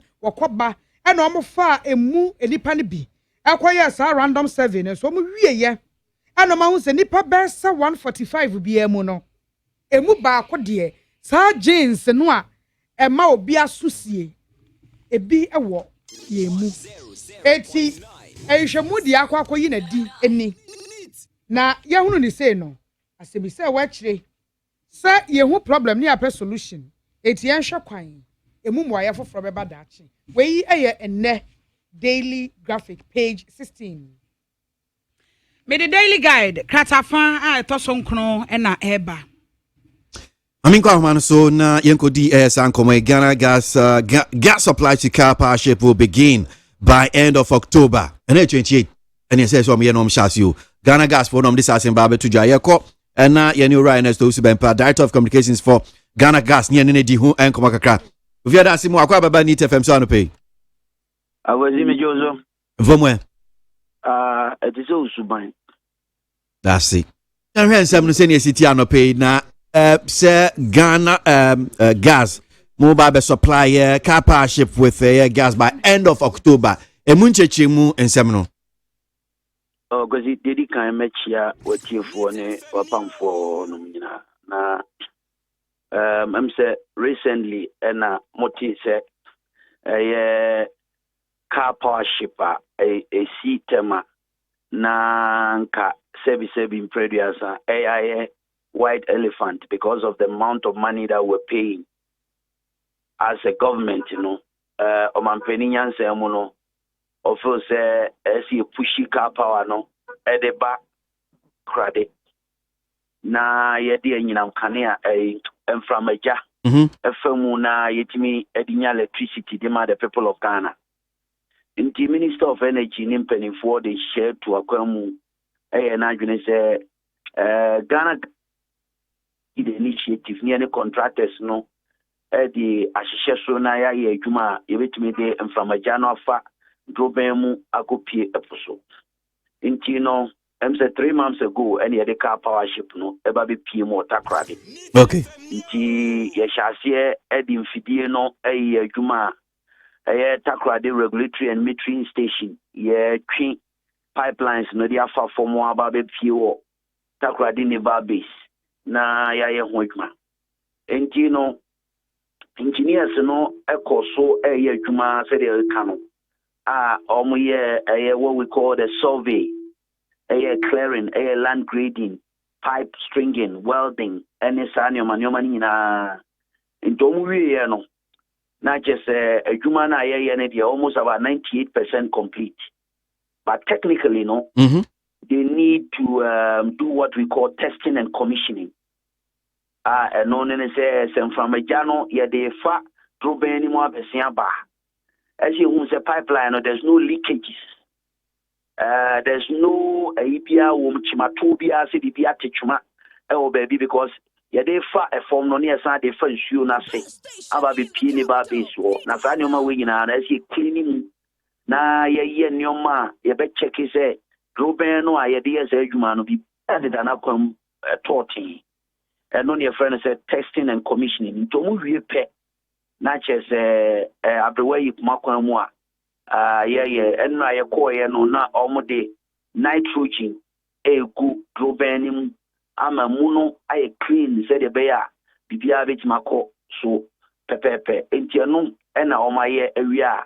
Sabria Menoka, engineers in Nama Swati, any management as Swati, saying Yamia Atomwa on the 31st of October, no, you be pushing a first gas into the car powership. Don't forget that gas in our air corner, you pay almost about 90 million cubic feet of gas, between 60 and 90 million cubic feet of gas.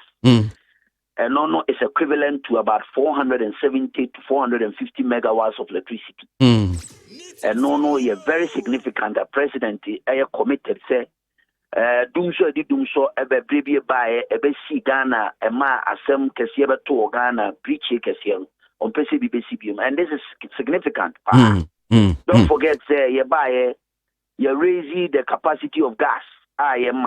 Daily. First, now almost 98 million cubic feet. Bread kakran. You be so from 2017. You're increasing it to about 350 million cubic feet of gas a day. I know the tie-in between here and I sank off and Ghana gas.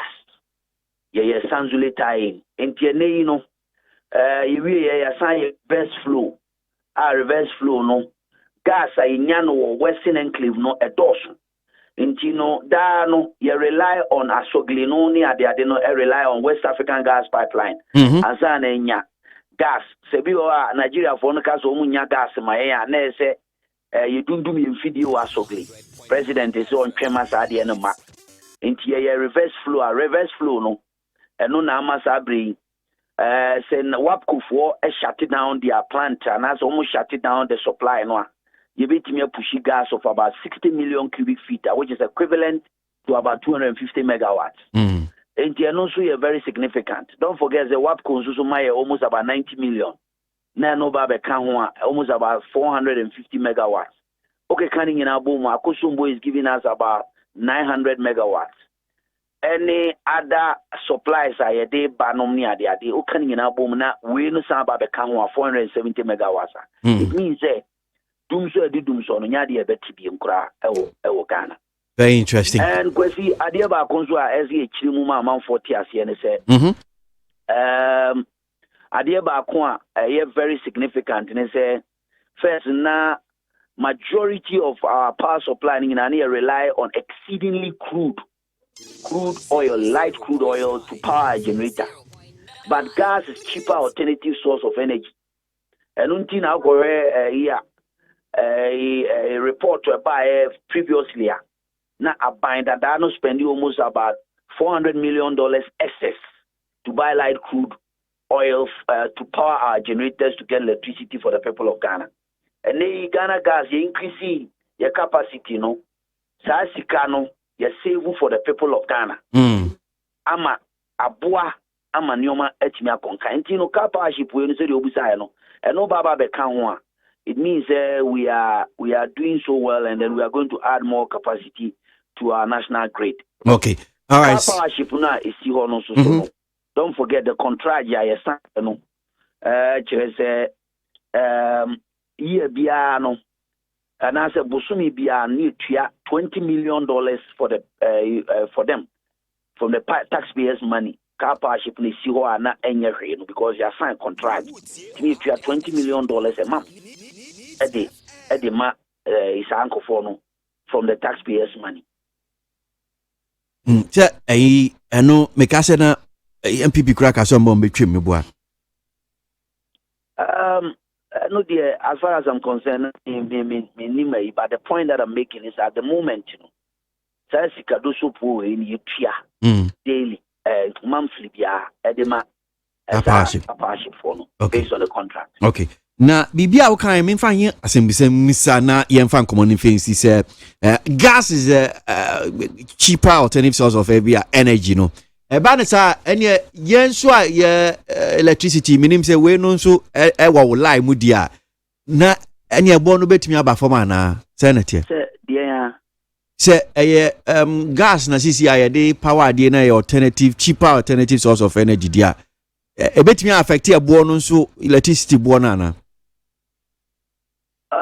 well, say definitely, you know, as we say, the power energy supply mix, you know, there are so many things that goes in the value chain. Yeah. So, no, your midstream, your upstream, your downstream partners. And the thing is that Ghana gas, you might say, processing gas and only a transport. You're processing your transport, it comes with a cost. Yeah, the end say, and from a January Ponasi, near the Afon Fidi, near that near the Amavuta River Authority, near other suppliers, normal to the Median Yanam Kania Diama Ghana. Transportation and processing and transportation, it comes with a cost. And if you know, don't forget, the establishment came with a whole facility, a whole loan facility. Yet Tiama and one year they didn't home crony, but maintenance cost on any of Manioma Bibre and a demon into mine. And you know, you decided, say, even if we do something about the processing and transportation, it depends on how much talo for upstream partners are almost also Tani and Kania and answer Buta River Authority, ne Pitco, any ECT for also. Ibiti ayo monioma and sana ibiti me coming to a conclusive way. But I'm telling you, say, I think this leadership are taking into consideration about this power tariffs about from so far nearby, electricity price compared to previous a SWAT in terms of percentage, and it's almost about 7% in terms of the to cut down cost in terms of the value chain. But as time goes on, discoveries now, a lot of processing, now increasing the volume of gas. I think things will come into normal. All right, right next to Usuben, Director of Communications for Ghana Gas, and pay need 100.9. So we know about ma near home 70 million now. So Bana said doom so dear. I am sure we'll get into a stage where to quanta ya pai. Ghana Montie, Nama Sanyason, at the rock of Yaman woman so ton sansan, I will need 100.9 FM. Utie oha extra punk no. Needs FM. Ejaba boni di adwa ma wubi eti ya menu afa hin na mahwie fufuo ti ase dada minya wofo yi papa so ba fie ni anwie fufuo ya asam aba na so oben wadi fufuo edi mpreni ne mpresa da kro ba ye di ni ehwie fufuo a akode wo nwane adwa mo adwuma se me ne fie adwuma di mini fufuo kakra ba o madie no ene otu me twama da pasa aso wo kan na matire nyira wati ate na make am mebo a ebo de odi komum na sese ade obra tu otwa fufuo ai wo wodwo pam na wo ma siu na wotimu aba na wo sadade na wo temfra kwade ne nyina tuatwa make say ya need food sadaroma wo bia mani ye pa ya wa yam body fufuo ne make fufuo a wa ne powder wo de gu da kama ya yefra no need fufuo eni rubi na masori ba ntilizi kama me di ye yo sese bia ma me hwe oh e bia need fufuo e ye kama say body fufuo ne make fufuo papa bi na wo ka say twan e posim na ede na me so kan so ento simanu mpe no wa wie no ahie wo kwa papa bi aguso be chese de ama mani kura agisa need fufuo ho ama ko tobi kura ba ne say de Ghana fo sipom fufuo no eno an wo ye nu enti se wo hwa fufuo won pam wodom ne we nu a wo ho susuna bia wom wo nso de body ne make fufuo papa bi ejanie eni afi na fufuo na afi na wo bedi pa ne se de wo bedi ne se ne wo fa modaduro ana pawia ne anadwo a wo koda need fufuo supermarket bia mu need fufuo e wo fie a eni gye nko a FDA ahwehwɛ sɛ adwadie nkratoe mu agye atom sɛ ɛyɛ hey catch list ni nie ennioma abɛtotɔ de amebaba no ho ade no hwem so obetumi a ahyɛw na obɛka yɛ jontuma miɛnsa duku potomanto this way chocolate drink na kan wɔ hwe afibia nso bɛri ni waware ne a this way chocolate drink na kan sia ahyɛw wudan kawa no ntumu wɔ hɔ mebɛmoa nuwa nso hye kura de aka ho wohɛ de wapi ho ukasa batete ɛda fam wɔn this way chocolate drink kracha bɛpɛ yɛ baba aware yi ahyɛw yɛ fi ase this way chocolate drink yɛ sɔre anɔpa no ne yɛ nom yɛ bi hyɛ fridge nom no sɛ snack yɛ nya hoho a no ne yɛ de serve wɔ mo yɛ didi wie ne yɛ pɛ bibia bɔ gu yadeɛ so a this way chocolate drink ne yɛ nom ana this way no wote ano a sɛ kyerɛ wɔm kɔkɔ wɔm brick wɔm bibia wɔm ade ohia ne nsohye this way chocolate drink de ohia ani nsohye FDA ahwehwɛ sɛ adwadie nkratoe mu agye atom sɛ ɛyɛ Utie oha echi ponkno. Needs FM.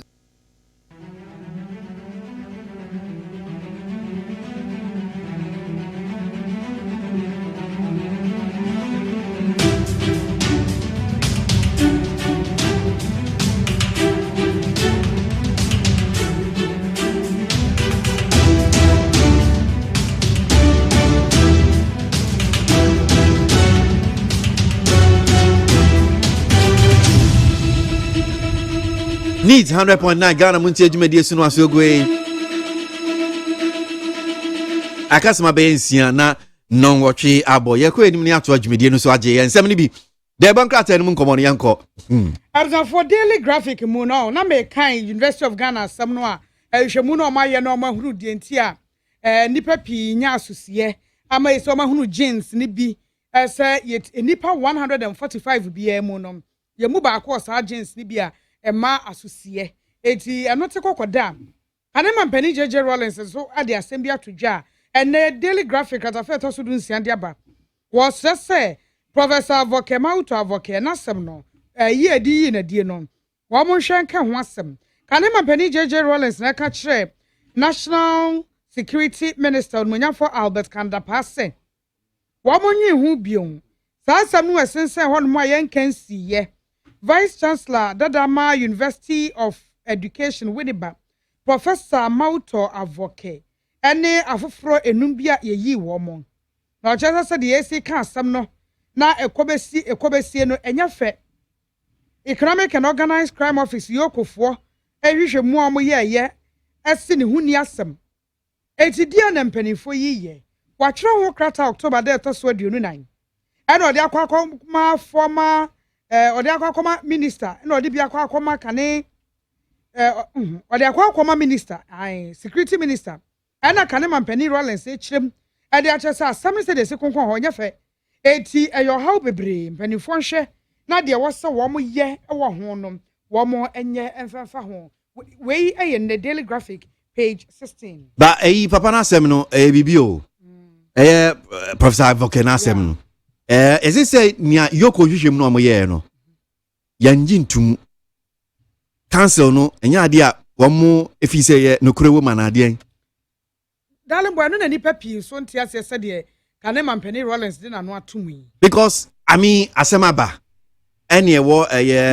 institution state institution bit say yoko o ma ye hwehwemu ene o mo se papa ye ne ho so cancel so say Chinchina chai ye ma so enya ohunye so enya yi usi nchen na gina nchen wo ma asemu na sa kwesi letter no de omudi kan man suspension e na de toso mienu no ye dismissal it is an ye na de free say obey lecture bi wa na I mean so a vice chancellor so I mean don't try de bi omum ayi na dia na any no kan hunsia enti omu nyina ahye brese sensen wiem na kan mampani JJ Rollins say ade sen wiem anye ohwe ya na ate abesen ukoma na asa ebu abo etu omu kansi na se say de kokko wie pa ne empew eti tena nchen na wo hu se pa ne empe no enya asem bi ede to ne suntia and I say eba ne sanso a eda wo record so say asumesi we say ye yi we say ni say eba ne sakra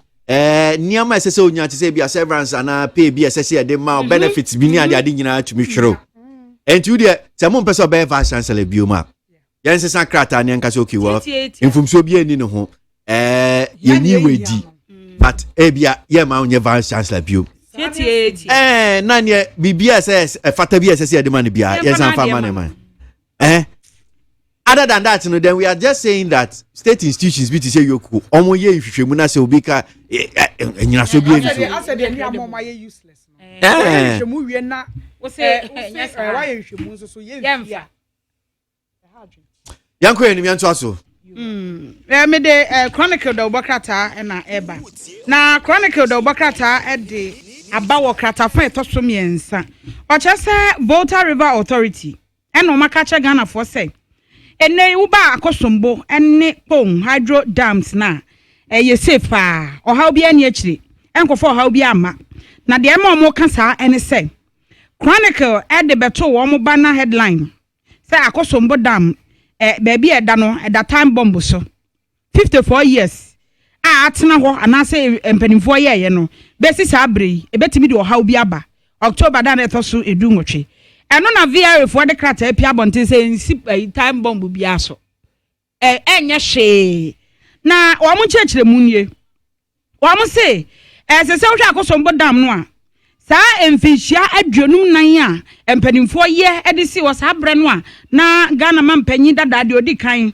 Dr. Kwame Nkrumah ase wo mo efiri sa abre na besisi ye kasai no wo mo nhedam tena ho nye nhwehan dabi wo mo ye ho adwuma papa ho siesie de broni be fa maintenance no sa eno de wo mo mani ko ho papa enti sa time bomb no omo so omo ye nsiesie na ma se de esi wo no wo hu dam no hu se eyem no wo mo mpe ohaw bia wo mo pese boni bia besie enti omo do mani ehwe ne ye papa na wo mo ka ne se enye se bia omo do ma no ka ne keke omo hyeda boa nsentwerofo ano ena omo do omo tisi VR se wo mo mehwe se de ni gina bia ni sitie wo mo hwe se de sitie no mo hwe ne ye bia ene ne tebia no se asai se de wo mo eka no a engineer Ken Arthur acting director edema hydrogenation Akosia mame kwa mano sun kodi nkomo kakra na memra ne ento aso yewo Dr. Ginapo ye former UTAC secretary ma University of Education Winneba ye no ni nkomo emfa yes asemi ababeda the bankrata dodo na kan ansem resolve advocates dismissal graphic kan daily guide ni the bankrata hodo no Dr. Dasimo akwa baba ni TFM so anope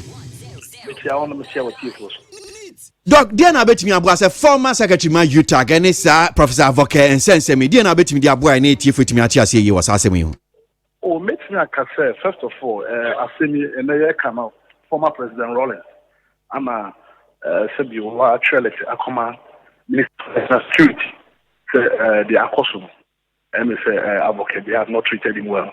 Na me say we tiefo bebre ne Ghana fo na edi asemi atia for the past 2 years. You tip your one say Professor Aboagye omuka say one for the demand to form na onyina nche na omonye hwehwemu enam enema bia oye ya advice counselor na odi murachi no odi muraso no ode na dwuma to ho no omoye hwehwemu bibia yoko eye hwehwemu bia na eye hwehwemu ubia se no ho son onye boni bia na say ubia ya dwuma for 26 years e university na say ya sake no enye say ya suspending no as vice chancellor and secondly as a lecturer. Minya, say, oh papa, unuya, ofa, na so omni bi siyana, say enya wode. Eti, even be we are exonerated in the sense that papa onye bondia. Na the diano kre wono, onye bonia. Any say omo friend back, because at the day onye bondia. Inti, ya say aban and council and your more umudimu ewo university of education Winneba tintin no almost na papa no kre enedi na ledwuma yeso be na ome but doc dear na amako akoba ne sa no is this a council no embenifo ngi jokofo hwehwemu no enyintum ede ben because entiase I mean say we see achechi mi aye hwehemu papa no so but chinchinanchia ye man be vice chancellor biom ede I mean, the point is that so can say you could report me into more. I mean, I think it's a wrong decision in the sense that Yoko is a statutory body. No, me bisa say I didn't know because Yoko state institution that's why you no say pay ye hu bibia wo no ho a. De ntina ya da so agina ba bi agina say ye man be vice chancellor ni. The whole thing is about politics. You teach your man. It's about politics in the sense that so okay, you start here. On our was a market, our MP area only DM cool Panama. What can I say? Information on the man said you on my dad and ma odi eni ma yi papa na fluency or the can be cramp say papa na ensambra. The truth of the matter is, because of politics, I'm not talking about national politics. Okay. But I'm talking about local university politics. Okay. Local university politics. Because they say now what the Obisu Abetnaso. I'm not going to go. It is so bad. It's only because you're there. Echo. Now, I'm not interested in the Yakunas. You're mainly interested in as a Ghanaian and say, Apamo, almost friendly back. Okay. Something like that. Okay. Yeah, Bonia, almost friendly back. So I am Bonnie Swa. And not Omuji, you know, the kind of cancer chairman by them. Abaka, Eka say, Papano, Aboko, no, on the call special prosecutor. And then no say, on call special prosecutor, the hour. Omo Panukutina court, the Ubia, 26 years. Will rise from assistant lecturer, Abbey lecturer, Abbey senior lecturer, Abbey associate professor, Abbey professor. I be vice chancellor for 26 years. How ordained my bra above for the Amo University. Now one day, Montie, Kwasi, the Jewish, the benefits and entitlement be almost among Shaman. And we say, and yet, if he, the former president, maybe you may not be able to say, as a Ghana for now, the credit and less. Okay. Because, unless you know, it's not, this thing that you Doc, I'm sure no opinion Kwasi Aboagye that's papa. Dr. Jinapo, a former UTAG secretary, a University of Education branch and pay and what Kwasi Aboagye no.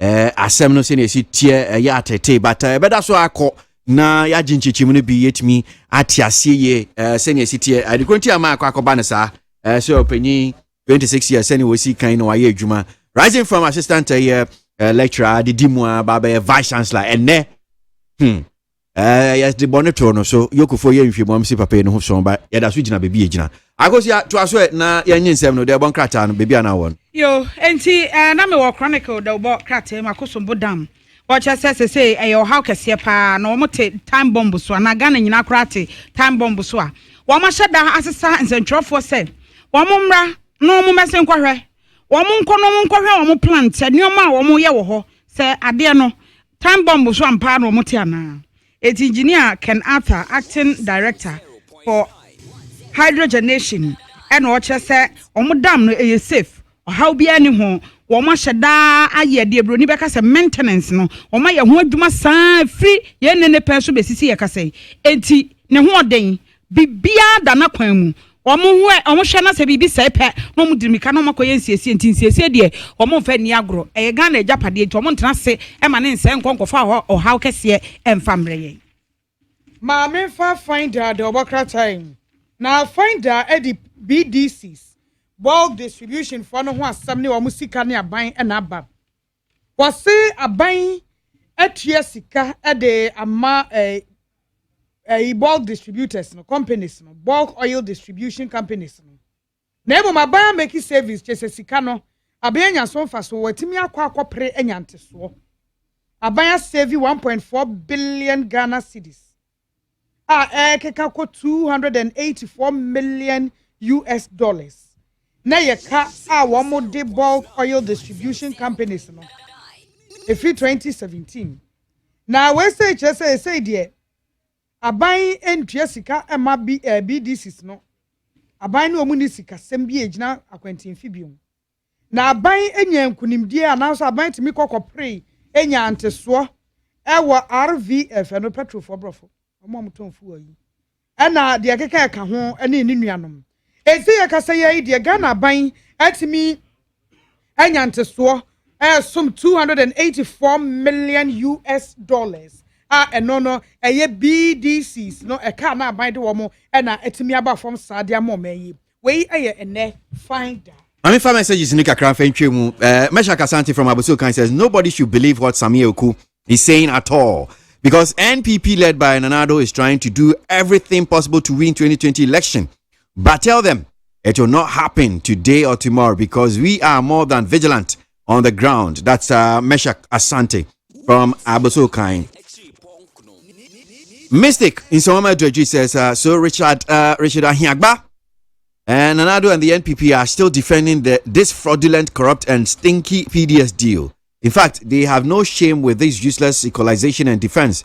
So military men and women can go and brutalize people of Ada in a democratic dispensation. That is Mystic with that one. Fawaz from Amasaman says, the circulation of a letter about Samiuku is a clear indication of miscalculated propaganda to sway the attention of discerning Ghanaians of the good works of President Akufo-Addo-led administration and plunge dismay into in the midst of the citizenry.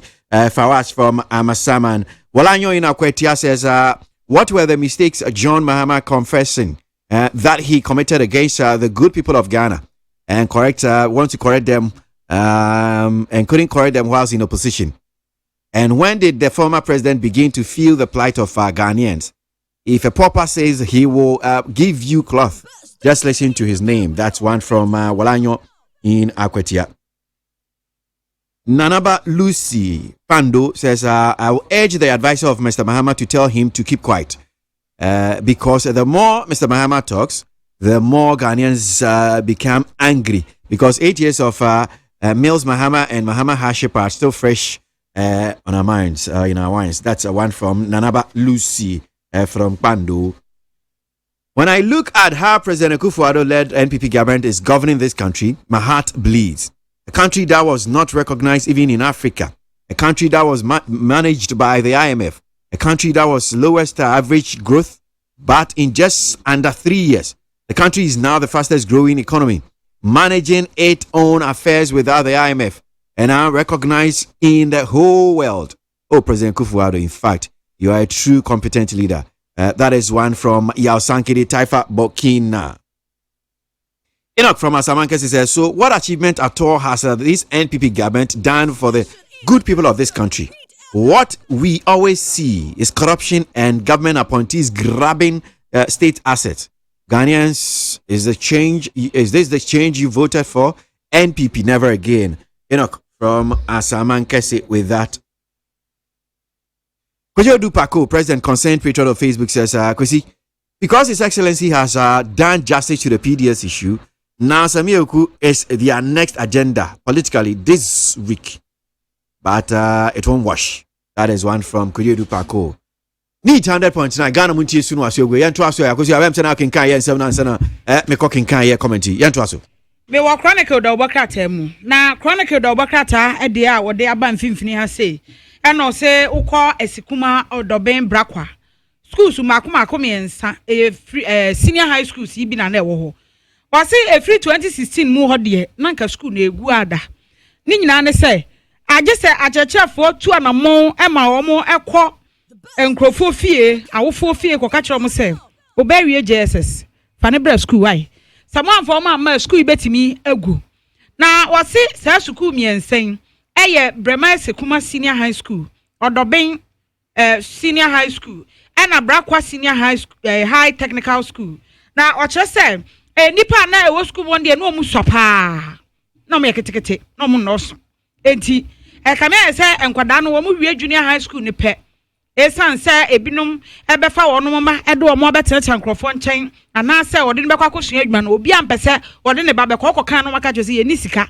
ai de betua school fees ato books etu omo mpere ni nyina mu no abra free senior high school ba ye pa ena esekuma odoben brakwa mansini no eni school no school miensa ni nyina na ekoyie pa fe de na dawson na dawson kwada na dawson na we esekuma odoben brakwa district chief executive ora Isaac Odum ena woni nsajrofo hia ya na wo cheche nyoma hudo bi aban no atimi anya ewo mpotemu ho etu ocheche mu se Abraham kobu nkonta ne 2016 mu hom no na enkwada wo suku miense mo kabo mu ana ya pem ahansia na eduoson 1670 pe ena na ewo ho afei 2017 eba ye a mo de free senior high school nhihye ne ba ye pe ena school miense no mo kabo mu na enkwada no ba be ye 2160 empim mienu wo ha ane eduosia afei 2018 ɛna san call ye pagya ekogina 3922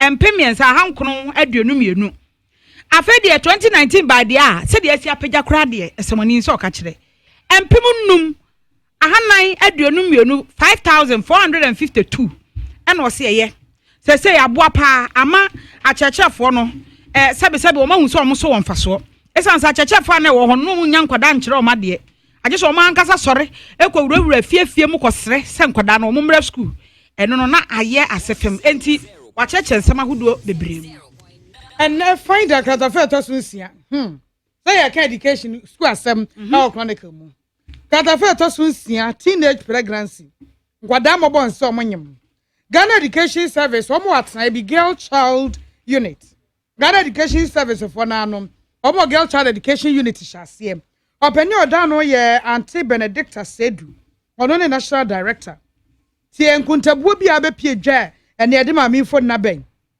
yes Ghana Education Service are recorded 7,293 teenage pregnancy cases ewo upper primary junior high schools and senior high schools 2018-2019 academic year no pe 700 ni akire na asemi yade ha dwen eyi maya no dodo no free school e wo se so nyem crowd e brabe sua de na so dodo se na timi kro enkuntabuo ne kire se education management information system ampanifo edi ebu nkuntai e kire se afie twam nko ano enipa 6,607 and a nyanyamye. National Director Auntie Benedicta Chesa semi ntwa yie enkwa yie wo mu ye bidie nanso wo ma ye bi pa de nanso wo ma bomoden pa de nanso akapi wei eye enne finder kratafa to so ensia mafa the daily statement na statement asamba kwa wode aba o kratafa to so mienu ho anim ho ebo kese pa no and was say KPMG a renowned international audit for audit firm how makwakwa yo mu hwehwemu na hwehwemu no and omo chese 2020 pre-budget survey IMF for ede kokobo ma Ghana se wo nya hwe yie na omo budget no omo ema ne mroso na broso a edi beye omo de asemi betu dwa no nkofo bebre na akasa ede afa ho na eno na KPMG for so akoyo omo hwehwemu a omo de omo hyeda bu ne nkonta no ebubu bum said the Ghana gross domestic product GDP no said the si ejina any said the si etie KPMG report yi and omocha say omo timi nsi anokwan no omo entwe IMF and World Bank and some of the betu dwa say Ghana yesi kasam no be ejina no ekwan nam so no eye pa na omo ntwe emfa enkowa from say 2020 budget no me nye budget ebebro ye so e wo se ye hwe ye ho na ye budget enye budget a ebebu afa ye so enye budget a ebema ye sika sama kwoti ahwefom se ya tim dabi na mum yenhwe na yenya ne pepepe se de IMF any World Bank e kan ntu omo de ne de wo ma ba besusu dua a kire se ai Ghana ye sika sam ne de ba bia enam ne de eye efe ekoyie pa edi yenhwe se afimpinu ne aduonu ye be ye nhyehyeye ne ntutu ye yie na atimi akono se eno ewuhwa omo report no omo eye no a ewiase aman pa yese aman ahudo bi a eye the fastest growing economies ekoso no ewa bibrem ade ene Ghana Ethiopia Rwanda Cote d'Ivoire man nan a ye begina animu a yese eye ade pa no eno no and find that katafe to so ensia honom IPR that is some of public relations for Ghana wamanya president from one ewura Mauko Afajenu one head of marketing and communication was Stanbic Bank. And benefo kokohia na watwe twam no kwa na wieye e na omkokko to aba edi ya kanifo wura afagenu enya wonya 59 votes and no di edi enkunim edi aside do na adwira eho ono nya 22 e dey say the IPR public relations for Ghana has omu president ene Mauko Afagenu eno etikokoda social media kokobo ene na no pay wura kodwo ponkroma Ghana maneboso afo what I say, catch your man for say. A buying and creating social media accounts. Our dining for your business. What Palmer Chow? Some will be quite more boo Facebook so.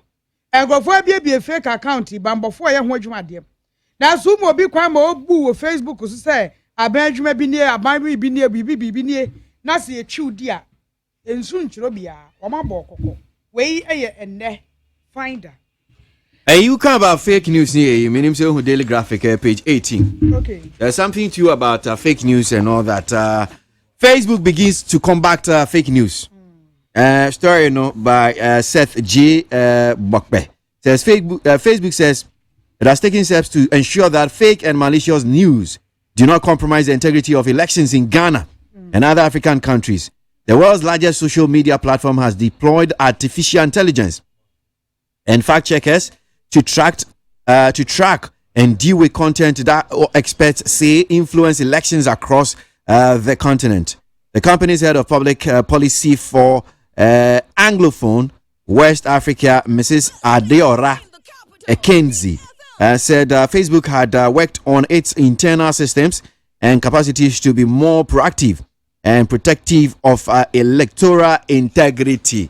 Ghana Battle 2020. Yo said any na fact check na abamu ye check into kontwantro wuntwa mfa hu ni Facebook na ka say Facebook just say wo mu tutu na mo nsa be yang somewhere ebosirimu ka esema ye ntro de ye na ada na nkrofo etoma na fa social media titu any Facebook so no emetwintwa my Ghana na mu emehyetakra wo gem wa 2020 abato mu said omo ye wo Ghana ni ebibrem aman ka ye nyina so no omo makwan man nkrofo fa social media so enya nkrofo bukata nkansam enim ensam anya nokre eti omo the fact check aba bibi omo de owoka no eye nokre anasa nya nokre company no epeni a woda policy ano wo Anglophone West Africa a wone ewura adola ikenzi ono ene gina mu de asemi tu dwa e wo graphics omo se anya Facebook nko omo se WhatsApp ka ho Instagram so kran so ka ho ya hwesi ne esi be kwa na yanko amano so na Ghanaian Times abokrata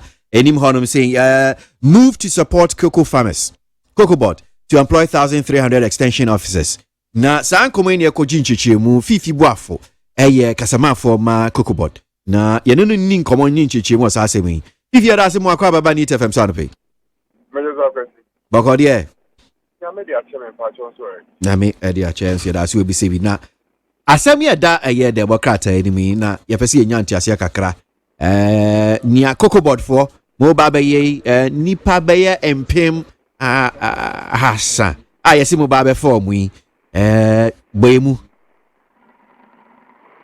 well the woman is krata ni se omoya be fa nipa empem me ahamien yeah the woman is ya fi ase aye fa wo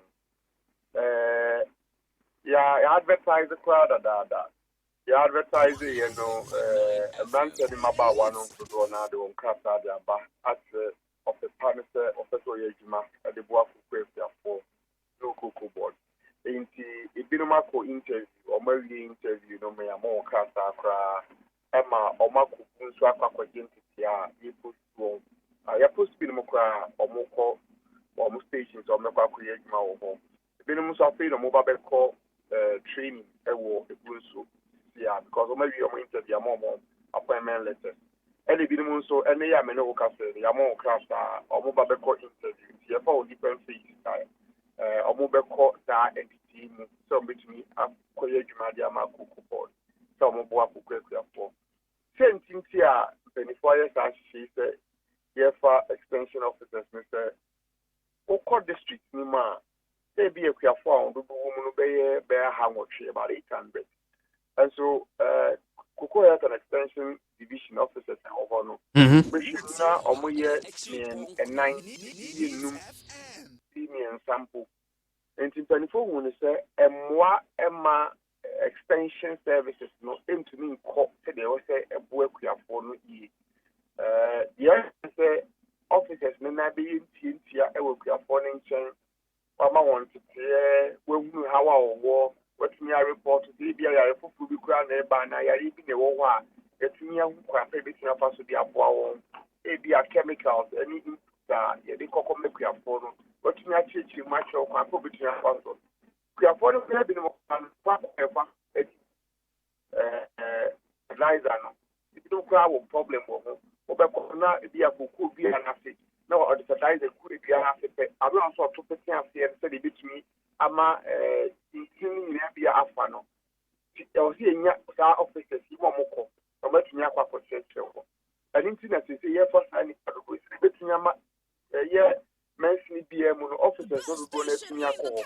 Much me up for Emma, if you are for India also bring out the Jumano, almost said to me, I can't let me. Okay. All right. Just out of curiosity, for any farm we farm their background, what from what background? A diploma and a degree in agriculture and a form. Okay.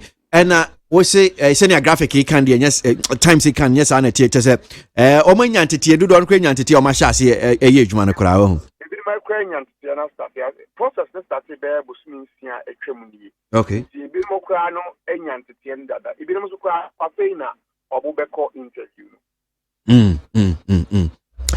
Na you share numbers no I mean senior see can say woman share and also 1003 no Senate here ayade a mo be fa bia ka ho ba bia sikasem ni eyi nti munya kan be fa bia ka but for now ni am betimi ni Senate also asem ne tie well to say okay no family corner the primary thing family corner is kasem is that say okofa ekuafo no Usho modo na about 800,000 there. One officer to A be about 200 farmers. About this will be to show. It's when the crowd they can one still on the numbers no. And to me and show movie, but of course a boy asking the OCC no. It is Casamni key to the bit to me. Am I to your father door? And no see a who quite a class in the bit to your father door now. Yes, you know. That's what you and this one said we need to me a boy. Improve situation and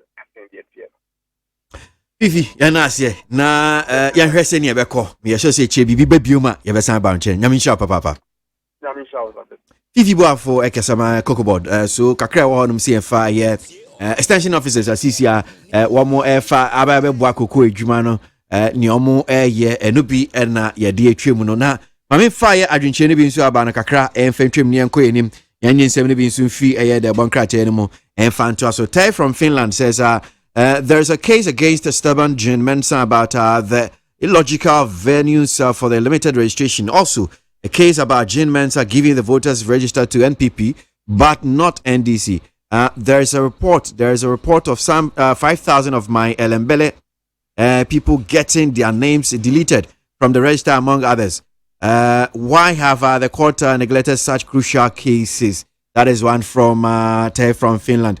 And moving on to this one here from Boatin Denmark says, when I heard the incompetent John Mahama speaking on the PDS issues, I just laughed. Let's all ask him how much money did he and his cronies looted from the state. Boatin from Denmark. Ochiniba Kwame Brakon Akurata says, we are daring former President Mahama and his NDC to come out with the so-called propaganda voice they are talking about. They have started doing all this because they don't have any campaign message. Ochiniba Kwame Brakon with that. And to this one here from Osei Minkai Jekum, NPP chairman, Kabul, Afghanistan, says if the court could not help Ghana to retrieve our monies from those politicians, I suggest pastors should pray hard and cause sickness without medicine on those stealing Ghana's money with their wives and children. Or same in Kajikum, sending us that one. And to Eriko Konu from La Paz says, Ghana's economy is struggling. Mr. Baumia or Dr. Baumia, are you still monitoring the dollar rate? Corruption is destroying Ghana under the leadership of President Akufo-Addo and Baumia. Eriko Konu. Farouk from Tema. President Akufo-Addo is incorruptible and will never be corrupt. Ghanaians voted for an open and proactive governance, not the state capture of bauxite and the incompetent governance ex-President Mahama served Ghanaians with. That's Farouk from Tema. Eric Asa from Kofodia says, if ex-President Mahama has learned his lessons, he must go and pray for forgiveness. But the hardship he made us go through, like his doomso, still lingers. in our minds. He must not think of coming back to do more damage control. That is one from Eric Asa. Frichi freche framre fete freche mu fentem frem. Efre chirichiri fredom say, Montie, amansentie, Ghana muntie wonit. Ghana muntie, Ghana muntie, Ghana muntie, Ghana muntie. All the same Kwasi Aboagye munsa. Amaya say, Kwasi Aboagye. Onye yimu, nukretrodo, kamadile bo.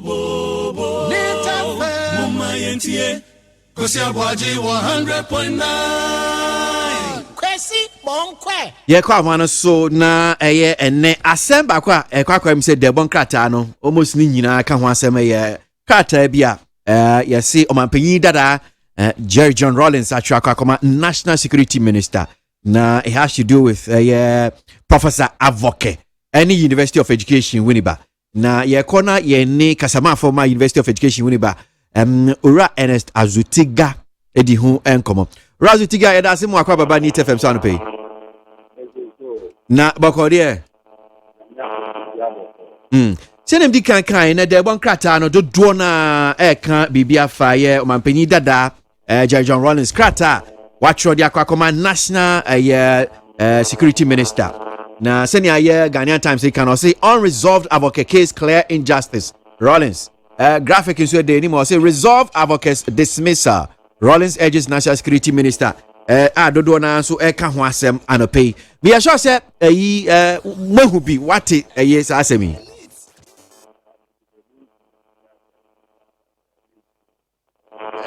Orazutiga ahoma no na minim say terrible feedback bi we chiro say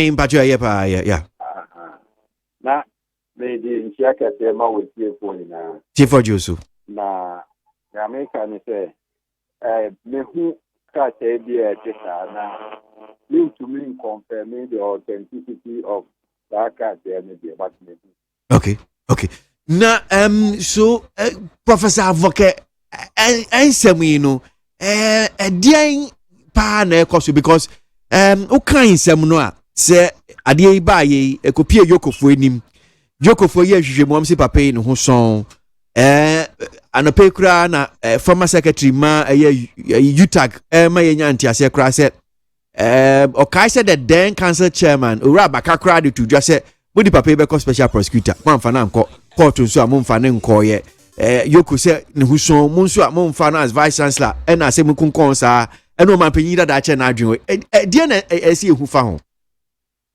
me da se say asem no na nkofo bebe enya ente nsem na si yoko report wo be kaya shall say report be in April, but even before April no somewhere the previous year, I think the June of the previous year no, now university take decision at this say Professor Aboagye womo kahono.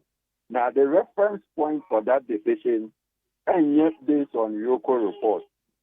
The reference point was based on council fact-finding committee our Montie our muye hwehwemu our muhu de mpenimfo we ehu akoke dem and na womo data SRT committee and say this aba as far as it is at that point na a mere allegation into I was a yet near friend disciplinary board na nkofo a omu aka no omo ko face sa board no na omo di omo anu yi di sem akoma board no omo di tenchechemu bi omo a omo di ama board no na wo hwe the rule of law express ndre bia ya be accuse obi no I was say etumi man akwanya ni nyina na nimpa no etumi make the case na e ade obi to be akwete ne ho a na wa akwete ne ho enti yansi share so say I was saying ka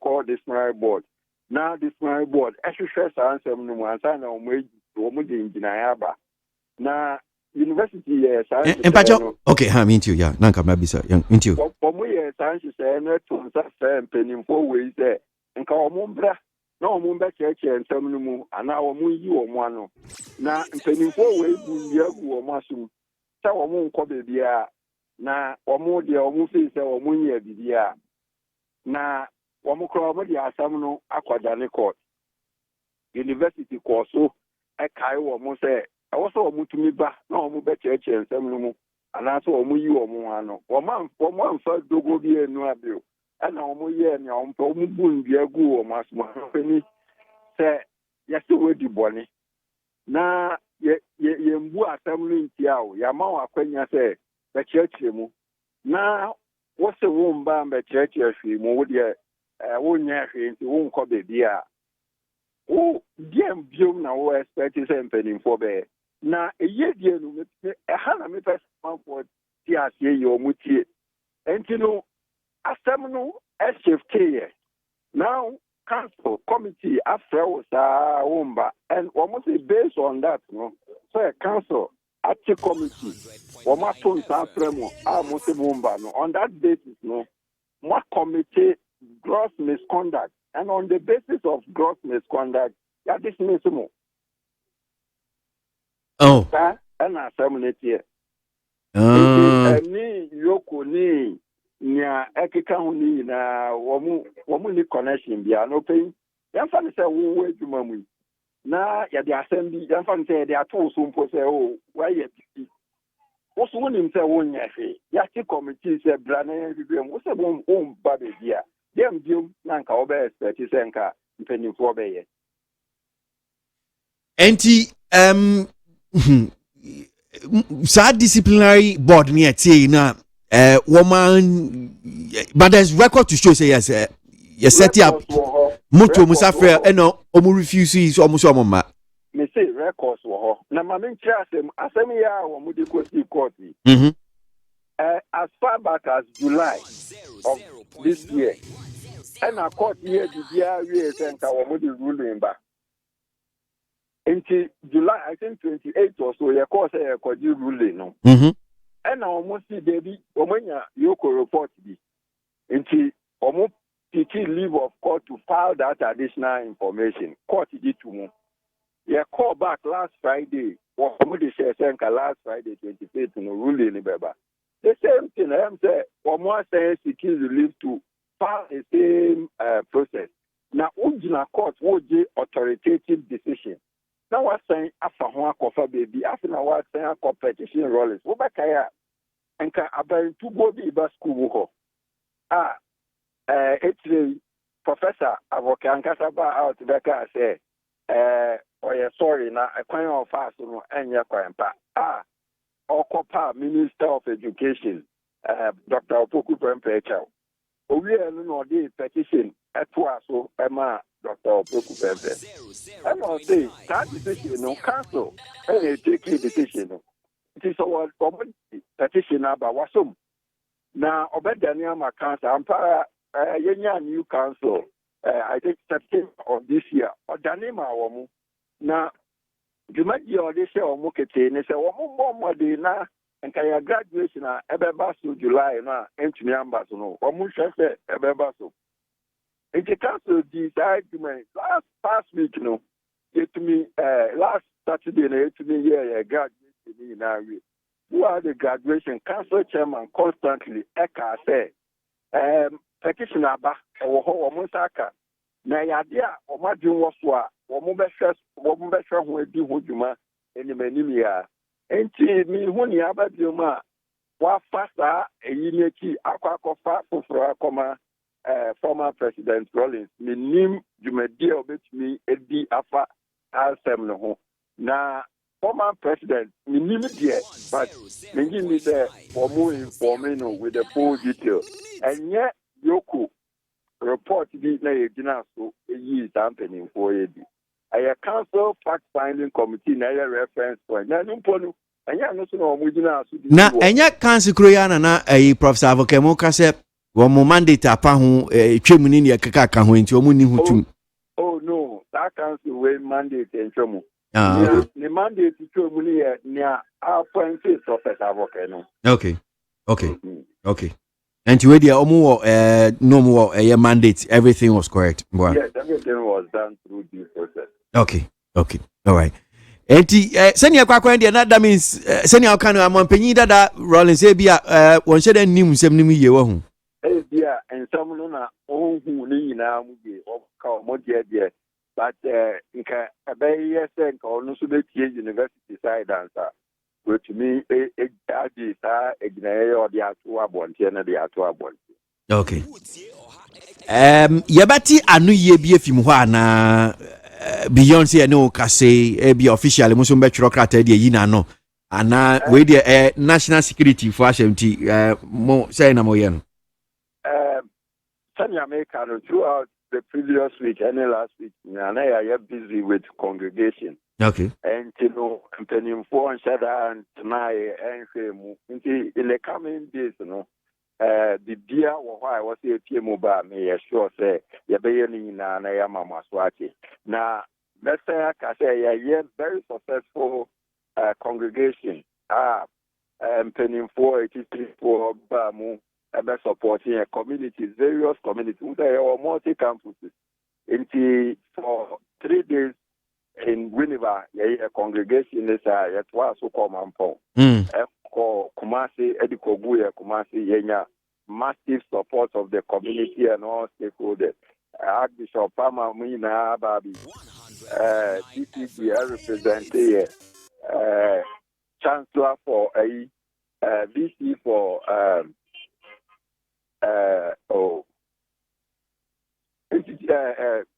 public administration, Babi, EIJ, VC Babi. And turning 43 Babi, ever boy, my Edidia, Kobuya, successful. And there are so many positives that ever out of the congregation. For example, to me, I graduated Obia, study the new on sign NTSM, the man in church, MRCCR, and the Nusua de whom when ya, why so bet was University now, say, or Mesona, and what was so. Yes, free SHS and Palai Bay. I was saying, Mom, award the contract. So many lecture blocks, and so there are so many positives that you bet me for Kwasi. And there's answer me there. It's an attempt to divert the attention of the administration, but they are here focused. The cost were what we ought to be doing as an institution. For example, you do more educational development. Curriculum here, and over 80% of the people involved are coming from our university. And say, mass media, and also say, focus on time, my Papa. Ora Ernest Azutigia Ekasama University of Education Winneba and a pay need 100 points na Ghana Montie Jumedi Sunu Asiogwe na meba itwam ho kakra na maba Tie oha actually ponkno needs FM. Hey catch it listen in here and you ma beto to dia me baba no ho ade no hwem so betumi a asew now beka ya John to mami ensa duku potomanto this way chocolate drink na kan wo hwe afibia so beri ni waware ne a this way chocolate drink na kan sia asew udan kwanu tumu ho me be mo anu so hye kura de aka ho wo hade wapi ho o ka sa batete eda fom ho this way chocolate drink Kracha bepe baba wari. Aso. Ye fi say this way chocolate drink ya sorry anopa no ne yenom. Ye be hye fridge nom no se snack. Ye nya hoho anu ne de serve wo mo. Ye didi wie ne ye pebibia bogu ya de so a. This way chocolate drink ne yenom. And this way no ti anu a, he se kire wom, kwakwo wom, brick wom, bibia wom, ade wo hia ne so hye. This way chocolate drink. De wo hia ani so hye. FDA ahwe se adwede nkratoe mo agye atum se eye. Yamenwe. ejaba boni di adwo ama wubi eti ya menu afa hin na mahwie fufuo ti ase dada menya wofo yi papa so bafie ni enwe fufuo ya asamu aba na so oben wadi fufuo edi mpreni ne mpresa da ko beye de ni ehwe fufuo a akode wonwane adwo mo adwuma se me ne fie adwuma di mini fufuo kakra ba o medie no eno to metwa mada pasa aso wo kan na matire nyira wati ate na make am meboa ebo do di common na sese ade obra to otwa fufuo ai wo wodwo pam na wo ma siu na wo timu aba na wo sadade na wo tim fra akode ne nyina to otwa make say ya need food sadaroma wo bia mani ye pa ya wa ya mbode fufuo ne make ne fufuo a wine powder wo de gu da kama ya fra no need fufuo fra eni anu bi na masori ba until is kama me di ye yo sese bia ma me hwe oh bia need fufuo fra eye kama say bode fufuo ne make fufuo papa bi na wo kan say twan eposim na ede na me se wo kan so ento simanu mpɛ no wawie no ahie wo kwa papa bi aguso be chese de ama mani kura age sa ne fufuo ho ama mko bi kura ba ne se de Ghana fo si pom fufuo no eno an wo ye nu enti sa wo hwa fufuo won pam wodrom ne we nu a wo ho susuna bi awom wo nso de bode ne manke fufuo papa bi eje nie eni afi na fufuo na afi na wo bedi pa ne se de wo bedi ne se ne wo fa mogyaduro ana pa wi ane anadwo a wo koda need fufuo supermarket bi am need fufuo e wo wo fi a eni gye nko a FDA ahwehwɛ sɛ adwadie nkratoe mu agye atom sɛ ɛyɛ ɔmanfo a monye mprako ɛni gye sam aba Unauthorized Speak Farm Limited ɛde mprako aduane papa pa yɛde soya bean maize any other ingredient a ɛma mmoa no nyini ɛyɛ kama a ne boa da fam wɔn mu ankasa yɛ no wɔn factory ɛwɔ Ghana ha ya abedwa so sɛ wodi nhyehyɛeɛ a wɔn bɛkyerɛ wɔn so a 7 months pɛpɛpɛ na wɔn mprako na yɛ akɛseɛ kama a wɔn nkɔdɔre sɛ adebɔne Unauthorized Speak Feed egu mu ahodoɔ mmiɛnsa yɛwɔ starter ɛno no yɛde ma pigs a wɔn free 1 month ɛde 2 months and your growers and also you the more pigs already 2 to 4 months and I want finisher and only for pigs already 4 to 7 months acro and you make copy to sisia na me so me preku ne tumi anya ya kese kama ese se me cash out on investments and it is a whoop pig feed I am preku aduane ato and as a person ton preku ni bia and your friend Unauthorized Speak Farm Limited I was 0266 145 445 and I said 0265 687 361 Unauthorized Speak Feed and preku papa FDA ahwehwɛ saa ejedi nkrato yi mu agye atomu sɛ ɛyɛ Utie oha echi ponkno Needs FM Need 100.9 Ghana Montie suno asiogwe ma me fa comment ni bi fambra impianko yenim and now pay now one here from Seth Ohini into and he says he's the PRO of the association called the Deciders from Nyanyano Kakraba. I want to ask what at all does ex-president Mahama wants from Ghanaians? We gave you the opportunity, but you took advantage of us. You also gave bauxite to your brother. You still want to come back. That is one from Seth. Jagos from Insalem says, I just hope these technical university teachers will go to the agreement table with the government so that they can cancel the ongoing strike and go back to the classroom. Jagos from Insalem. We see tell the NDC and their propaganda team that we need social policies, not secret recording. Ghana is working again under the NPP government. Uncle Ebu from Tema. It's a Newsweek and the NDC are in to create news story for the media to write on. That's 1K from Bubuashi. Teacher Kuju Tepa Ayinosusu says President Nana Addo is always for the good of our Ghanaians. After all, we are enjoying uninterrupted power supply. No doom so. Don't forget, under the incompetent one, John Mahama, Ghanaians slept in darkness for 5 years. Teacher. No other arc builder says, I bleed inside me whenever I hear my good uncle Jem and his incompetent political party speaking ill of this good government led by Nana Addo Dankwa and Dr. Bawumia. Look, if they were good enough, we, the good people of Ghana, wouldn't have chased them out of power. Noah, the ark builder. Meet 100.9 Ghana Montie Sui, Yanji, and 7B. The one crater and we pianko in him. Yanko. Medaswa, our daily statement. Now, daily statement, and 70B our day abba. Kratafe tosum yenu hono. Ena ode enkane mampanyi Mahama. Asam a okoka de fa PDS ho on say wo mo to no left and right obi e kan bi we kan say de o kan wan kan ye bi say ye kan state capture no de o de koma ni nua ne ne keka aka ho enipa ba ko de na no atum bi enne yi the daily statement ye de aba eye yera sekunkruma Ghana man panyi a odi kan ne ba sekunkruma na okasen na opanyi che se na o hwe animu asankaja o hwe se ka ne man panyi mahama beba be kan ne ma obetimi aba be ye de ama Ghana fo na wonhwe na no yie se de osi kasa no na we no wo se eye the Facebook wall and oko posti say enka ne mampanyi John Dramani Mahama Ghana fo nyina eni hunu de course so abra na ote akonwa so ne breso de oyeye enti se okasa asem bia obeka bia no onya hwe yie esan se nkrofo ahyeda bunkonta de afa na administration hu abra obeye omampanyi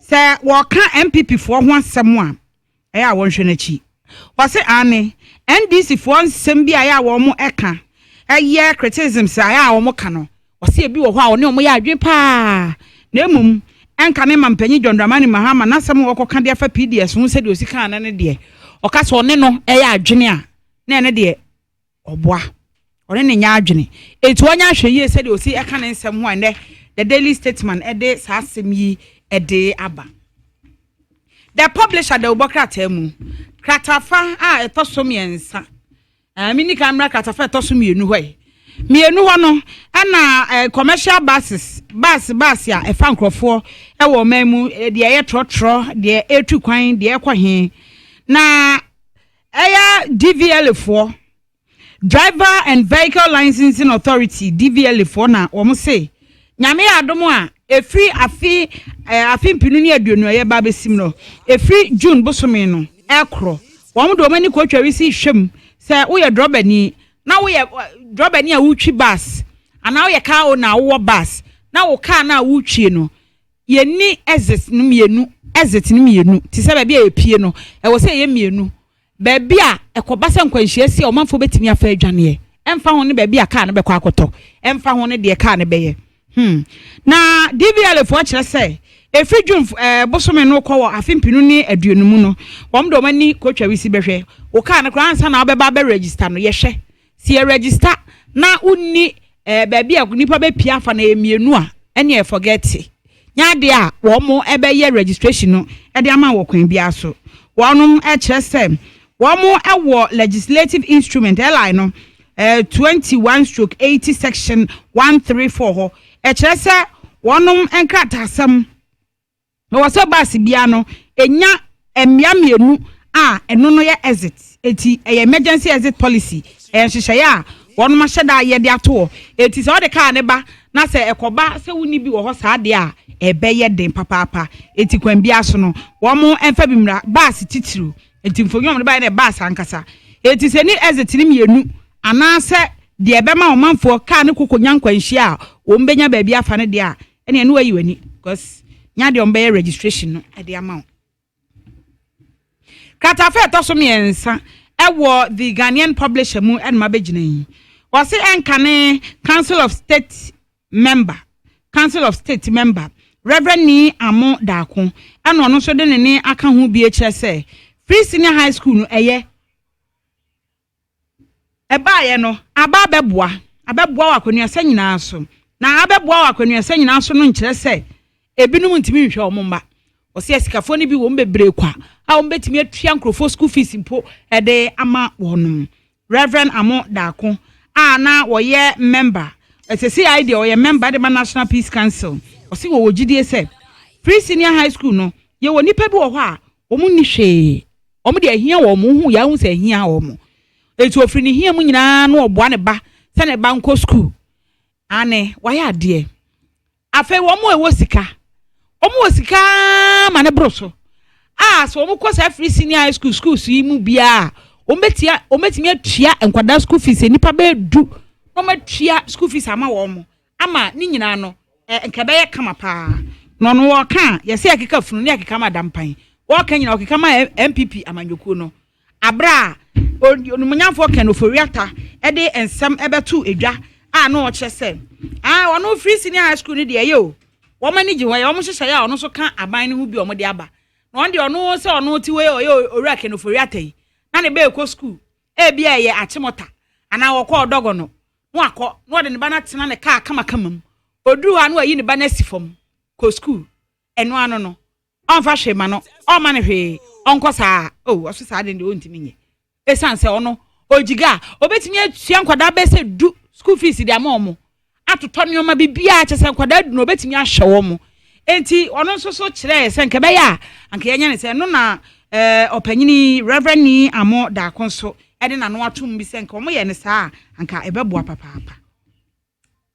The Ghanaian publisher enene wode abase administrator at District Assembly Common Fund onunyan for Irina Toshi Latte ye ka say yabona baso or outstanding women and outstanding woman in public service in Africa where second Africa Public Sector Conference and Awards APSCA and no course on crying has say na ochi ewie ye na wabo na baso Woman special recognition award no ehye nkran ematumi ema wono mu asabi wo madi dem no omo so ebeboa wo me show mu nkran se omo keka omo ho na enyoma pa ewo ho ema wono mu a eno no the Ghanaian publisher de ho asem ede aba anope me twaso ede a na me de the informer the Ubokrata ena eba. The informer the Ubokrata edi anope wade aba. Professor Aboagye asemidie ebueni mu ha say papa. Na owura koku anyido ho. Watro krata bi edi aba. Na de ono etro nyina ne. Wache se ebia na obi enhedantena se enwene nsam ahodo obi hu a. Obehwe se obi abadwene hu ebio. Esan se ye ka tetete titi obi ka titi obi ekire. Se yede ani ekoye chi kohwe Bible mu a wo se wo hwe apam dada no a se ye nyina ye kai Noah ne ark no eno kwa no de ye enhweso afei ye hwe ye nipa su a yede ewo man mu a ekwan bi ani ho se ebema comprehensive sexuality education no ye bema ho kwan ama no aba enti wo hweda the Bible ene quotation die sa article ye ochiro ye yi esefata so obia be kan bie na obehunu quotations bebre wo mu a echese sa yi comprehensive sexuality education no ye ntumi emfa ma o man mu ye mekere ye ma no sabi adwamansam sa akoda ketekete na kotena school dem ne ye ba be cherekere no enwoma edi kwa so osua ne sa bre na ye kire no ye pia na kohema na sedien ene ye pese ye akoda kro ama ni nyina no wode eho asem ede aba ewo de wo krata yi mu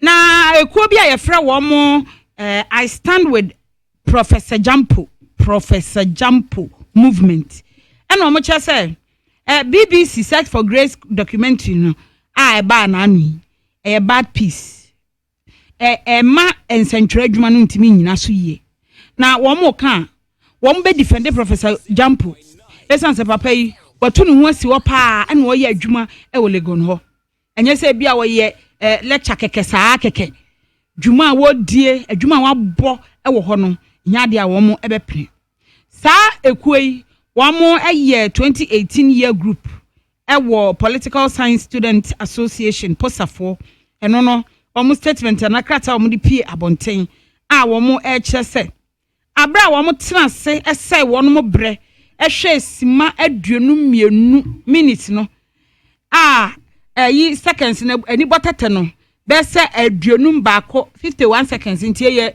53 minutes 51 seconds video anko mbetimi dia ye bibi saa donhwere yemfa se donhwere baako num no omukotena ho se omo ba behwe Professor Jampo se de BBC fo esi oma ya ye ya afam koduru ha afew hwe oma ehunu bibia bibia we nsuo kura nyina ade na omo yiye nim na omo de ombe so omo ka nyina ne se saa de na omo ye saa expose na omo ye no eyani wusam pa na egu omo BBC fo na egu omo anim ase na Professor Jampo obi a ono wote wei watu ne ho asi wo de ama Legon school yi ene ono ni department be o kira de head Center for European Studies omudwumadi omudi nyina papa yi wafato no ho so ne ye siro si ye adwuma no ese oni enso ka kire enti asam ne de omo no omo bo ato agu enhye da nya ade bia womo ebe soso e wo kwan bia so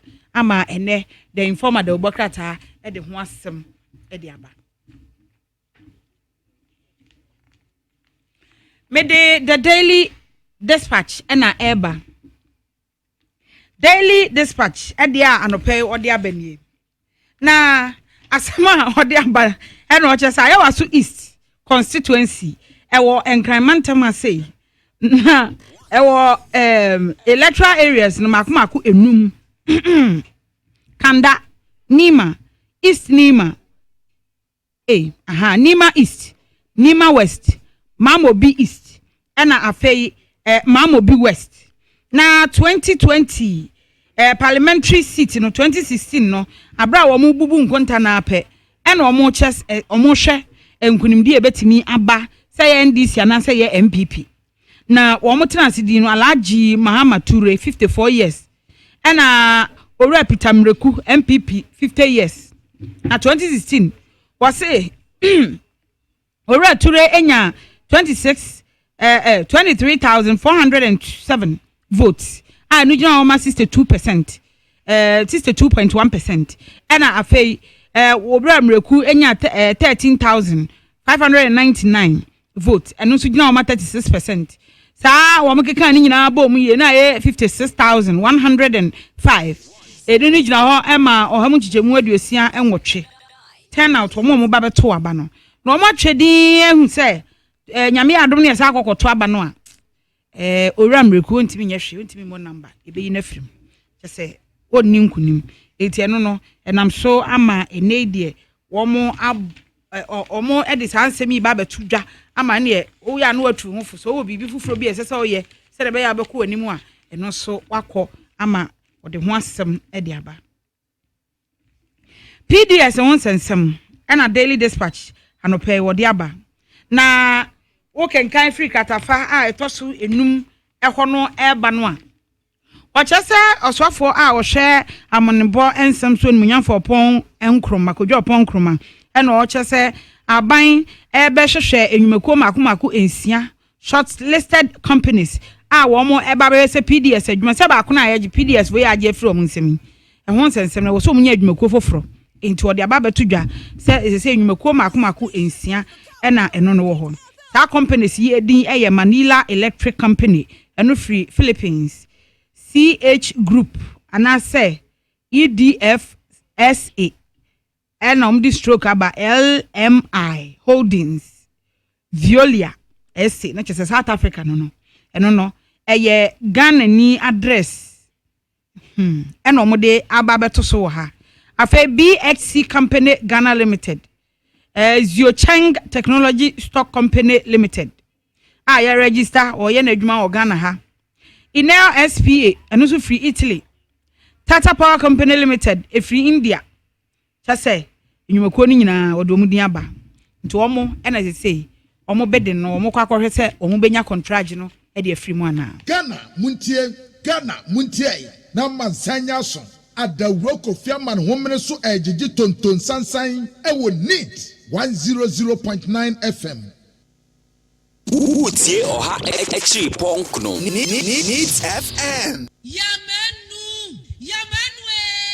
Ejaba boni di adwa ma wubi eti ya menu afa hin na mahwie fufuo ti ase dada menya wofo yi papa so ba fie ni anwie fufuo ya asamu aba na so oben wadi fufuo di mpreni ne mpresa da ko beye di ni ahwie fufuo a akode wo nwane adwa mo adwuma se me ni fie adwuma di mini fufuo kakra ba o medie no eno to metwa mada pasa aso wo kan na matire nyira wati ate na make am meboa ebo de odi komum na sese ade obra to otwa fufuo ai wo wodwo pam na wo ma siu na wotimu aba na wo sadade na wo temfura kwada ni nyina tuatwa make say ya need food sadaroma wo bia mani ye pa ya wa ya mbode fufuo ni mankani fufuo a wine powder wo de guada kama ya fra no need fufura eni anu bi na masori ba ntilizi kama me di ye yo sese dia mama hwe oh bia Need fufu fly, kama say, body fufu ni menke fufu papa bi, na waka say chai, posim, na ende, na meso kanso into. Simanu penu wa shie wo kwa papa bi aguso.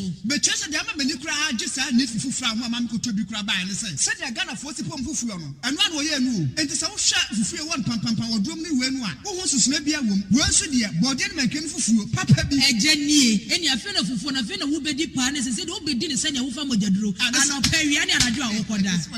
Need fufra, supermarket to be a need fufra, I will fear, and need junk one. FDA, I just said, you didn't crack to more jet to say a ye. A month for Munyan Preku, and Niji Samwaba. I not just Big Farm Limited, Edim Preku and the Papa Pie, this soya bean, maize, any other ingredient, a man one nini, a kama, and it bought that form. One Kasa Yan factory, our gun haya. Abe Jasso, Saudi Shishaya, one better on a swa, 7 months pepe, now Preku Naya Kesia Kama, our Munkodoris at the bonnet. I not just pick feed, a Gumahu Domiansa, Yawa starter, and only had the map picks our modi free 1 month, Edico 2 months. And your growers, and also you the map picks already 2 to 4 months. And I want finisher, and only for picks already 4 to 7 months. Acro. And you make copy to Sisia. I mean, some imprecunate to me, and ya can see a come.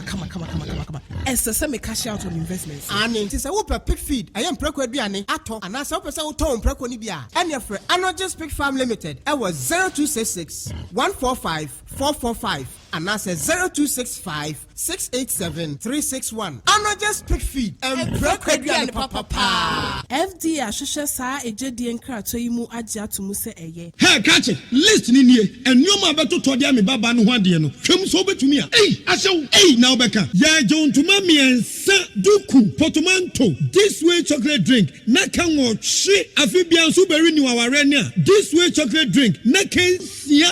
Asew. We den kan no tumu ho. Me be mo nso hye kura dia ka ho. We had your weapon ho. O ka sa batete. Eda fom won. This way chocolate drink. Crash up a baba worry. Aso. Ye fear said this way chocolate drink ya sorry no pa no ne nom. Ye be chef fridge nom no se snack. Ye nya hoho anu ne de serve wo mo. Ye didi wie ne ye pe bibia boagu ya de so a. This way chocolate drink ne nom. And this way no ti anu a. He se kire wom, kwakwo wom, brick wom, bibia wom. Ade wo hia ne so se. This way chocolate drink. De wo hia ani so se. FDA, I just said, you didn't crack to more jet to say a ye. Utie oha echi ponkno Needs FM Need 100.9 Ghana Montie sunu wasio gweda so aje ankoma hodo ne ekoso man Ghana mu ye di akotene the various news online portals no eni atranse anope ya de brem na enkoma ne koso madwinche ne bi nso abai wa hanum sia mede bi epia na ye de akọ ye name Port of from Insawam says Mother Ghana is bleeding under President Nana Addo. I haven't seen a lazy government like this in my life. Everything NPP touches becomes a curse and financial loss for Ghanaians. Potofi.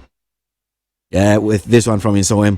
Mukala Jonas Adiya Keri says Ghana has had a diligent, visionary and passionate President Akufo-Addo by rescuing Ghana from the mess that John Mahama and his babies with sharp teeth left behind. Nonetheless, he's been able to roll out countless poor and flagship programs. Mukala Jonas Adiya with this one now.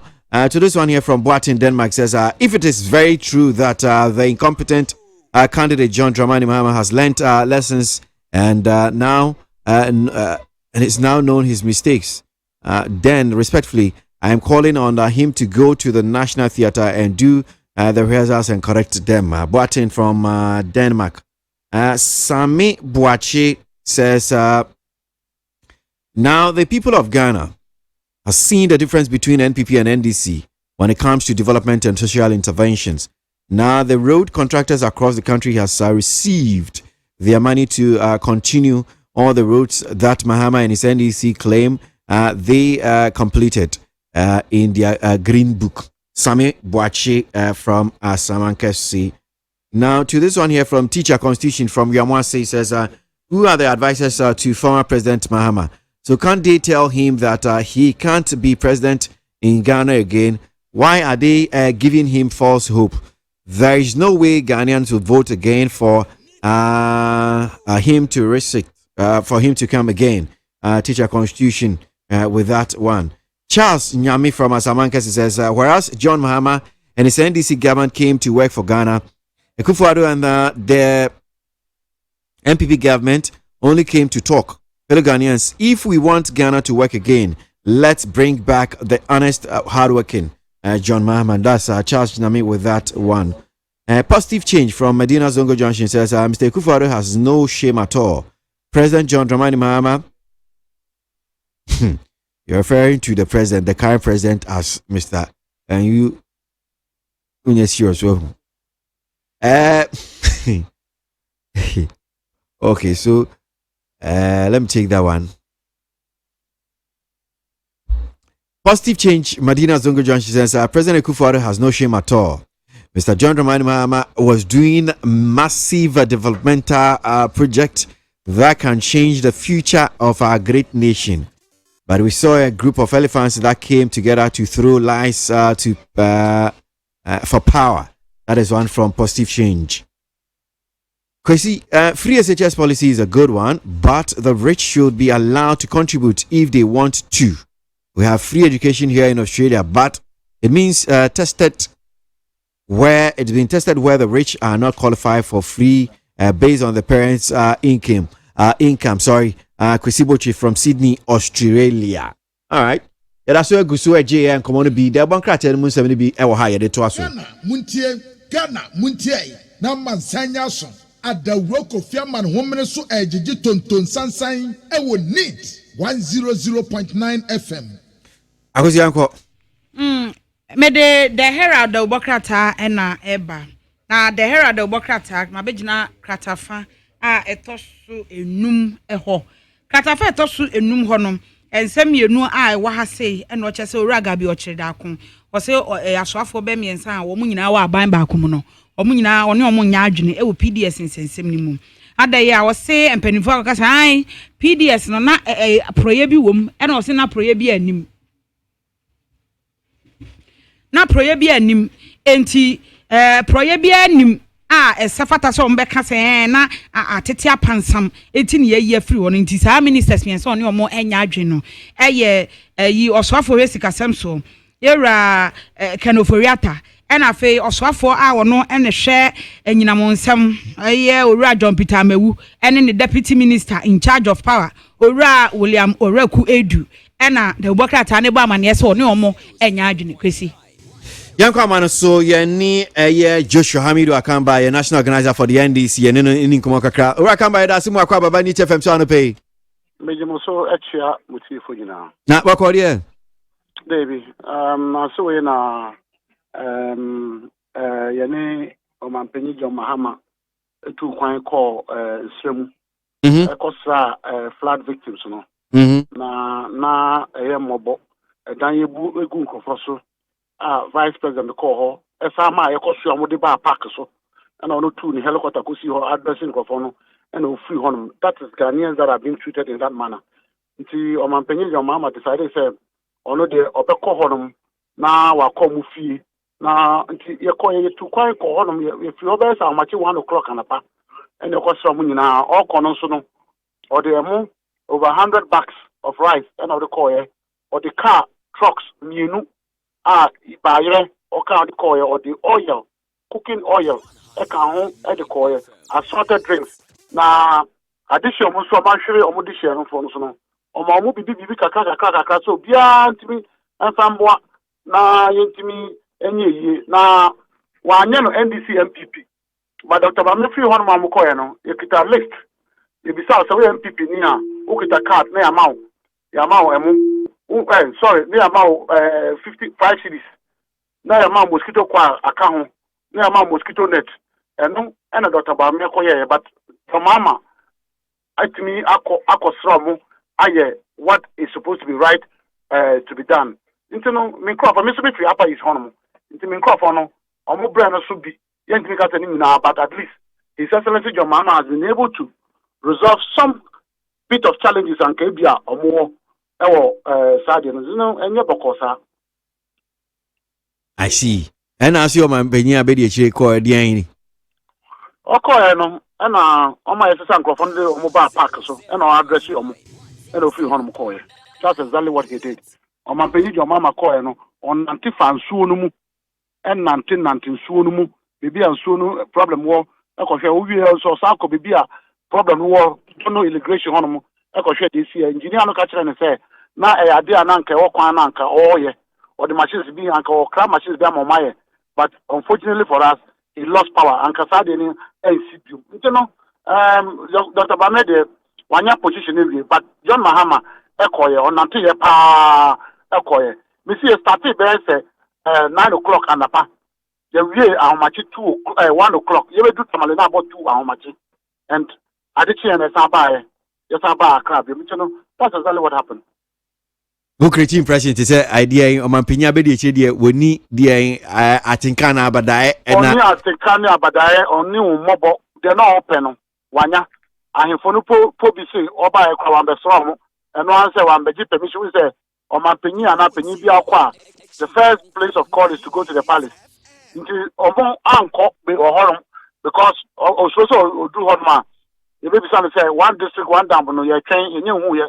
$1 million per constitution, and also any buy into Ebia and Anama, Dr. Bamegani Gani, to uncle or my history uncle for Eddie Park so, and our address of we and Safani, helicopter, helicopter, Tamale, a plane, presidential jet at the bank. That's exactly what he did. Akamba.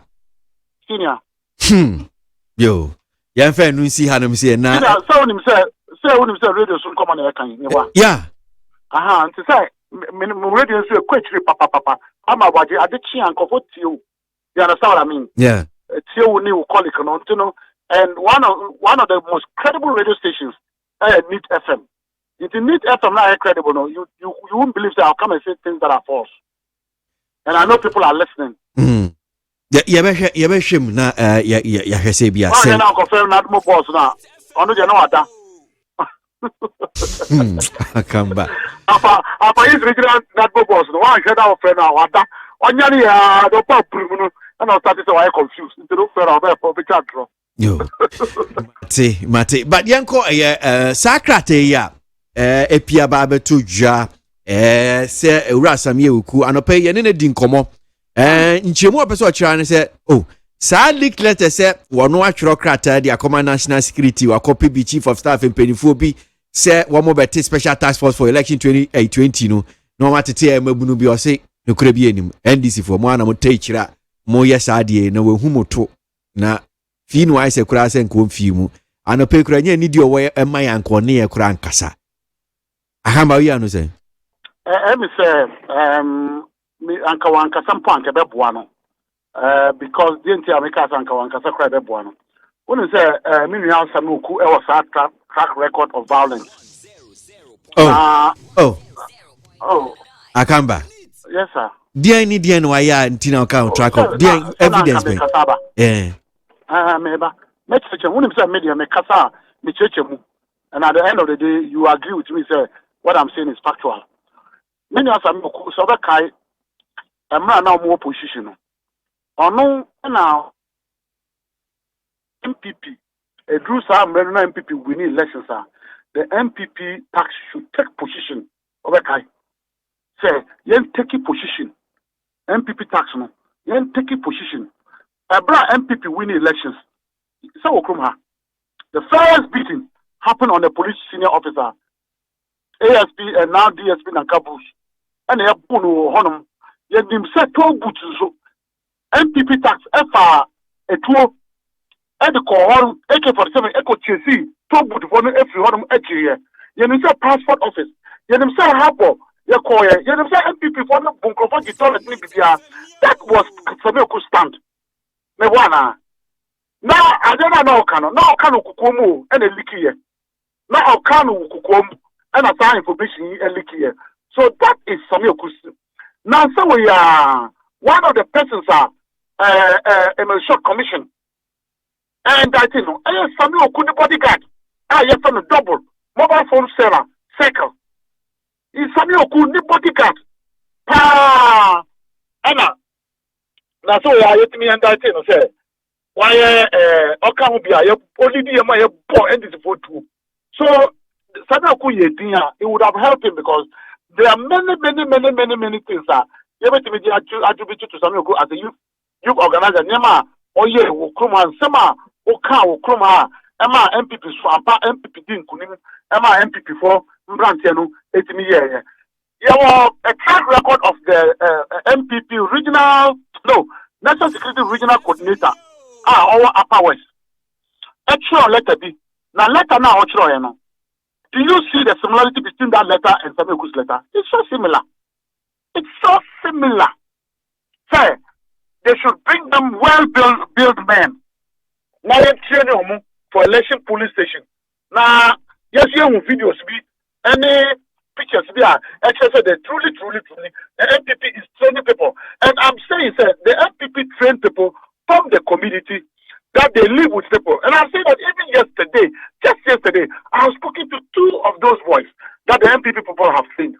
And they are giving me information. It is Samuel actually letter now. I am not surprised. In any case, I'm not sure that Samuel wrote that letter and expected that letter will leak. I'm not sure.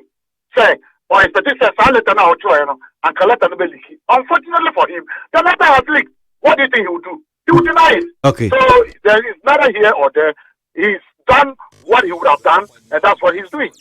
Okay, but you mean send back community because I no pay yenini din komo I no share based on again the letter now with the PA no what the AE sansem ya ye wo kan kra no enu mpacho udin say Joshua Hamidu Akamba meboa me pacho.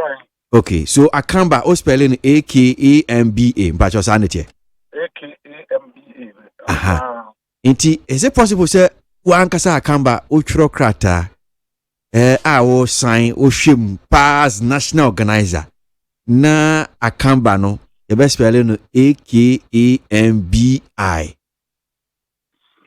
we nim say krata as national organizer now they tuja wa wudi no we yes a mistake no get it straight sir anya dia na ankopeso the tuja. That one is not something that you know that he wanted to so the tuja.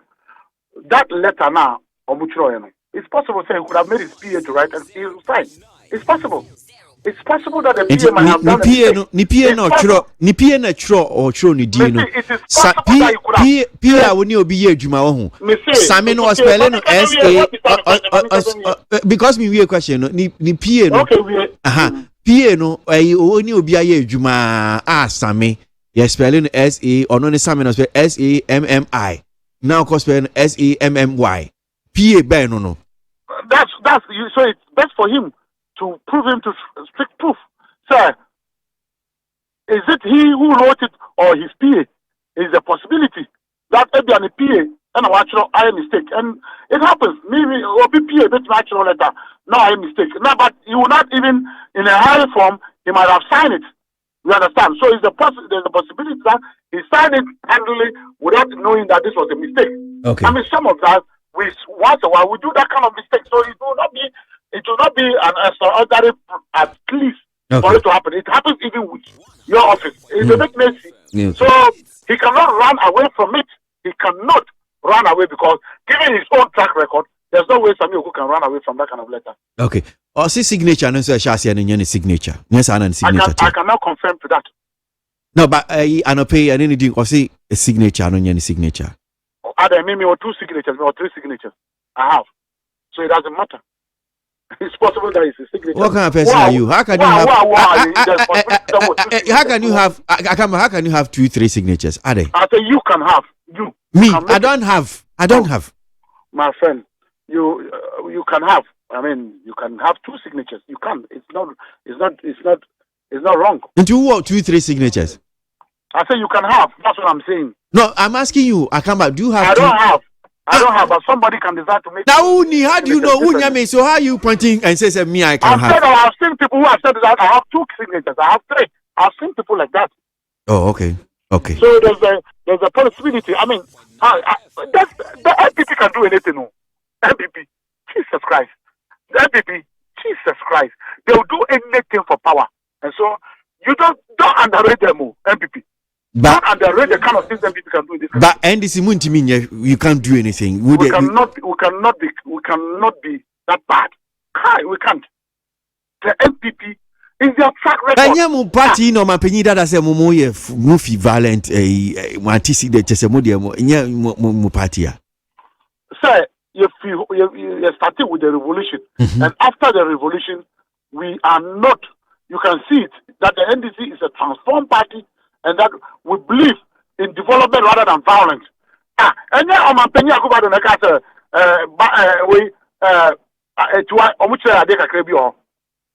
Now they have a militant group. I don't know. They have a militant group. Okay, well, come on. And I'll say, Professor Mills of Blessed Memory and Kepler, he would release his militant group. You come on, Uncle Frank of Obaye. You come on, Paula Fogo on the John Bodini, Madame Otiko Jaba Kobe. Now, training there, Serbia for a training of Opohusa in Sis Ghana. I mean, you should know what the kind of things the MPP can do. Jesus Christ. They are so violent, so they can do anything. Anything.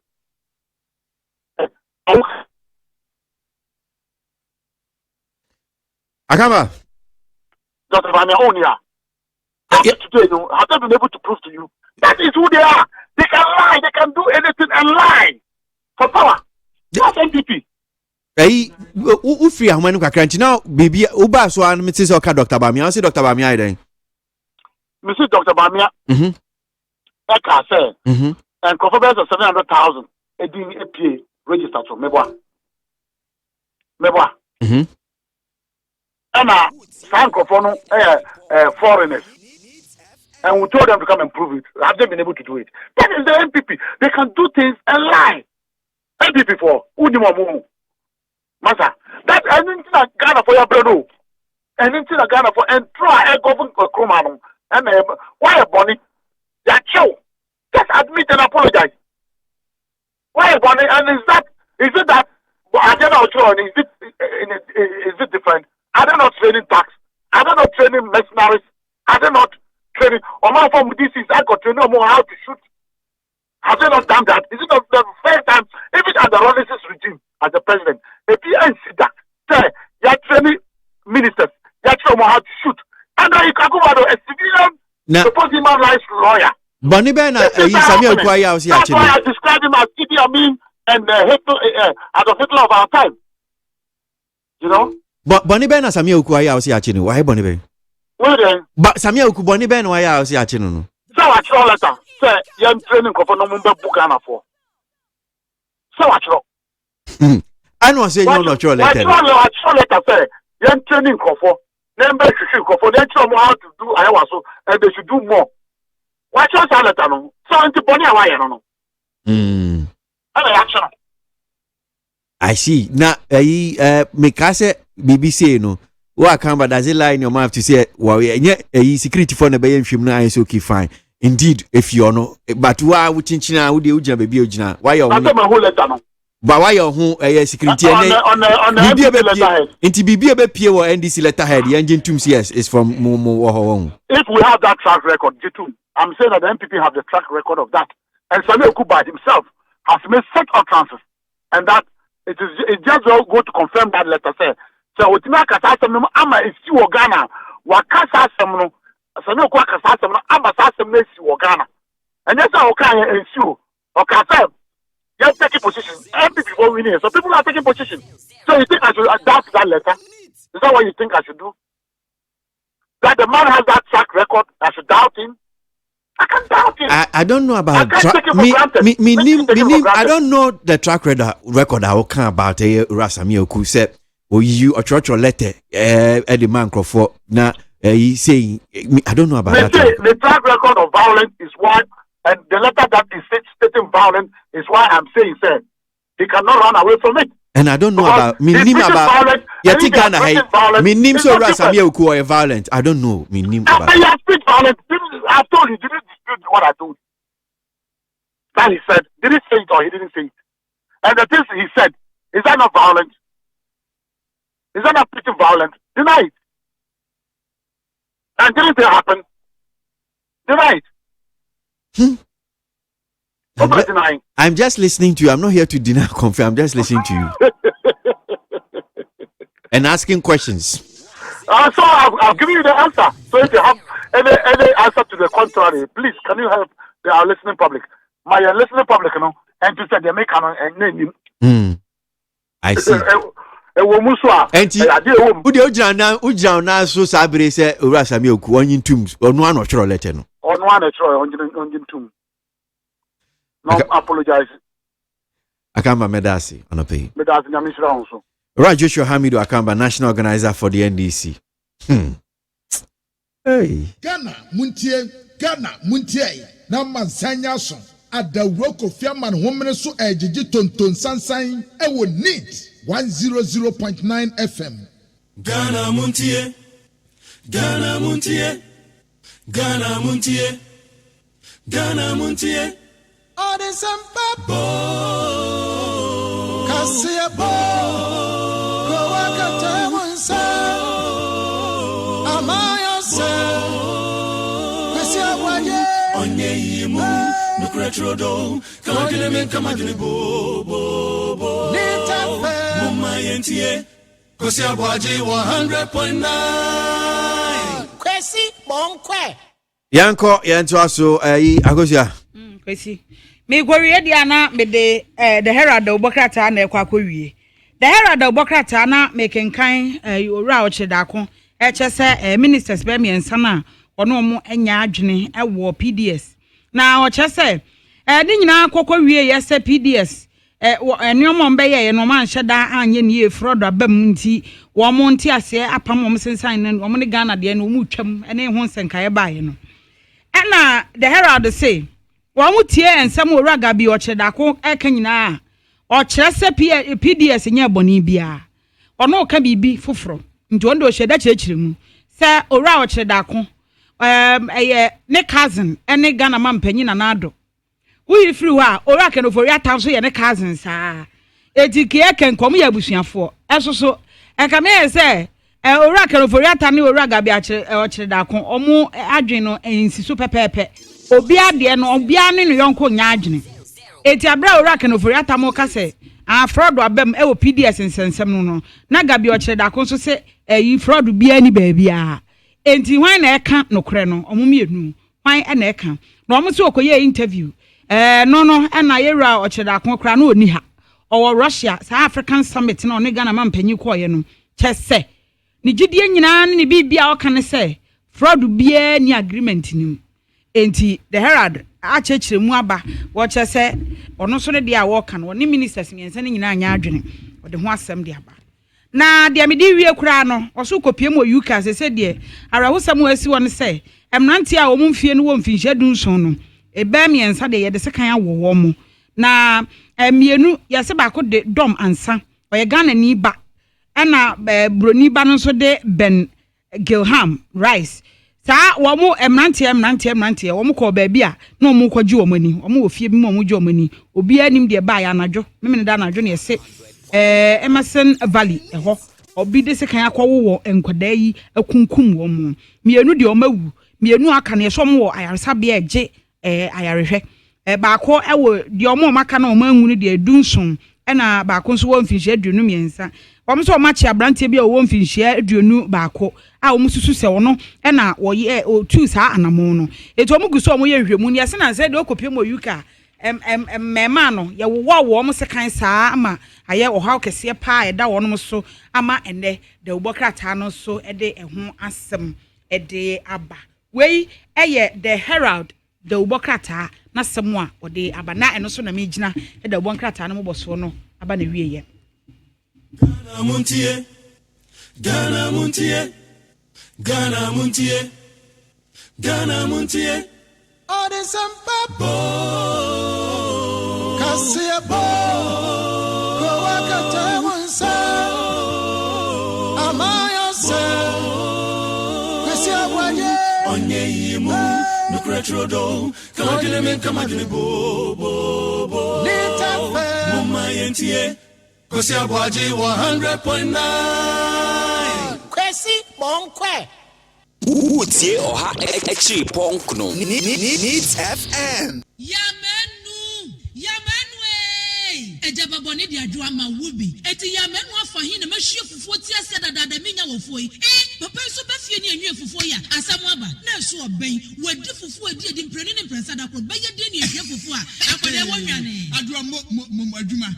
Se me ni fie adwuma di mini. Fufuo kakra ba o medie no. E no to me twa da pasa. Hey, aso wo kan nyam matire nyira. What ate make am meboa. E bo di common. The sense ya de obra to twa. Fufuo ai wo drum pam. Na wo ma siu, na wo timu aba, na wo sadade, na wo timfra akode ni nyina tuatwa. Make us say ya need food sadaroma. Wo bia mani ye pa. Ya wa yam body fufuo ni mankan fufuo a. Why ni powder. Wo de gu da kama ya fra no. Need fufuo a. Eni anu bi na masori ba until is kama me di ye yo. Sese bia. Mama hwe. Oh, bia. Need fufuo eye kama say. Body fufuo ni mankan fufuo papa bi na wo ka say twan. Eposim na ede na me se wo ka so ento. Simanu mpenu wa wie wa hie wo kwa papa bi aguso. Be chese de ama mani kura agisa need fufuo a ho ama ko to bi kura ba ne se. Se de Ghana for sipom fufuo no. Enu an wo ye nu. Enti se wo hwa fufuo won pam wo dom ni we nu a. Wo ho susuna bia wom. Wo nso de body ni mankan fufuo papa bi. Eje nie. Eni afi na fufuo na afi na wo bedi pa ne se de wo bedi ne se ne wo fa mogyaduro. Ana pa wi ani anadwo a wo koda. Need fufuo supermarket bia mu. Need fufuo e wo wo fi a eni gye nko a. FDA ahwehwe se adwede nkratoe mu agye atum se eye. Omanfo amunye mpreko enigi samwaba. Anoje Speak Farm Limited edim mpreko aduane papa pa ye di soya bean, maize, any other ingredient a ememwa ni nyini eye kama ani bo da form. Wo mu ankasa ye no mo factory e wo Ghana ha ya. Abedwa so. Se wodi nhihyaye a wo be kira wo so a 7 months pepepe na wo mpreko na ya kesia kama a wo nkodoro sade bone. Anoje Speak Feed egumu ahodo miensa. Ye wo starter eno no ye de ma picks a wo modi free 1 month. Ediko 2 months. And your growers, and also you the map picks already 2 to 4 months. And I want finisher, and only for picks already 4 to 7 months. Acro. And you make copy to Sisia. I mean, some impreconate to me in Yaya can see come. And so some cash out on investments. And it is a whoop pig feed. I am Prequediani, Ato, and I saw person tone Preconibia. And your friend, Anoje Speak Farm Limited. I was 0266 145 445. And I said 0265 687 361. Anoje Speak Feed. Prequediani Papa. FD Ashusha sa ejedi nkrato yi mu agye atomu se eye. Hey, catch it. List ni nie. Enyo beto to dia me baba no ho ade no. Hwem so betumi a. Asew. Now beka. Ya jontuma miensa duku potomanto. This way chocolate drink. Na kan wo hwe afibia nso beri ni waware ne a. This way chocolate drink. Na kan sia. Asew. Udan kwanu ntumu ho. Me be mo anu nso hye kura de aka ho. Wo hade a wapi ho. O ka sa batete. Eda fom ho. This way chocolate drink. Crash up a baba worry. Aso. Ye fear said this way chocolate drink, ya sorry, no pan on yenum.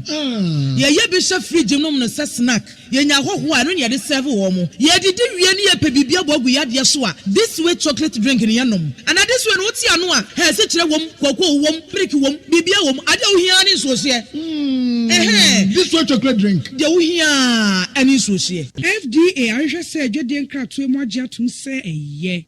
Utie oha echi ponkno. Needs FM.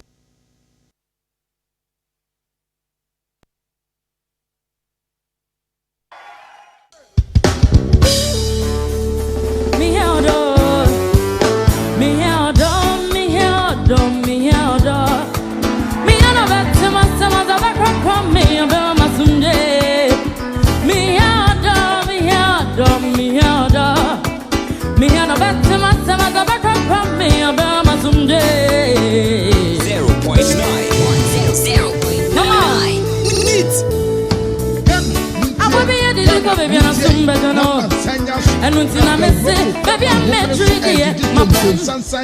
me and a phobia, about me, about myself. Now, say, some more, or high more, on me. If it's a my track, my baby, Ninyan goes easy. My tribe and my baby, Ninyan goes easy. Nipada me, on fire to my mediano. I'm Travis on the other hand. Me rim send me nanny, I'ma come back. My friend on the hand, on the suffer me under him. Me rim send me nanny, I'ma come back. My friend on the hand, on the suffer me under him. Help me say it. Oh, me didn't never saturate. I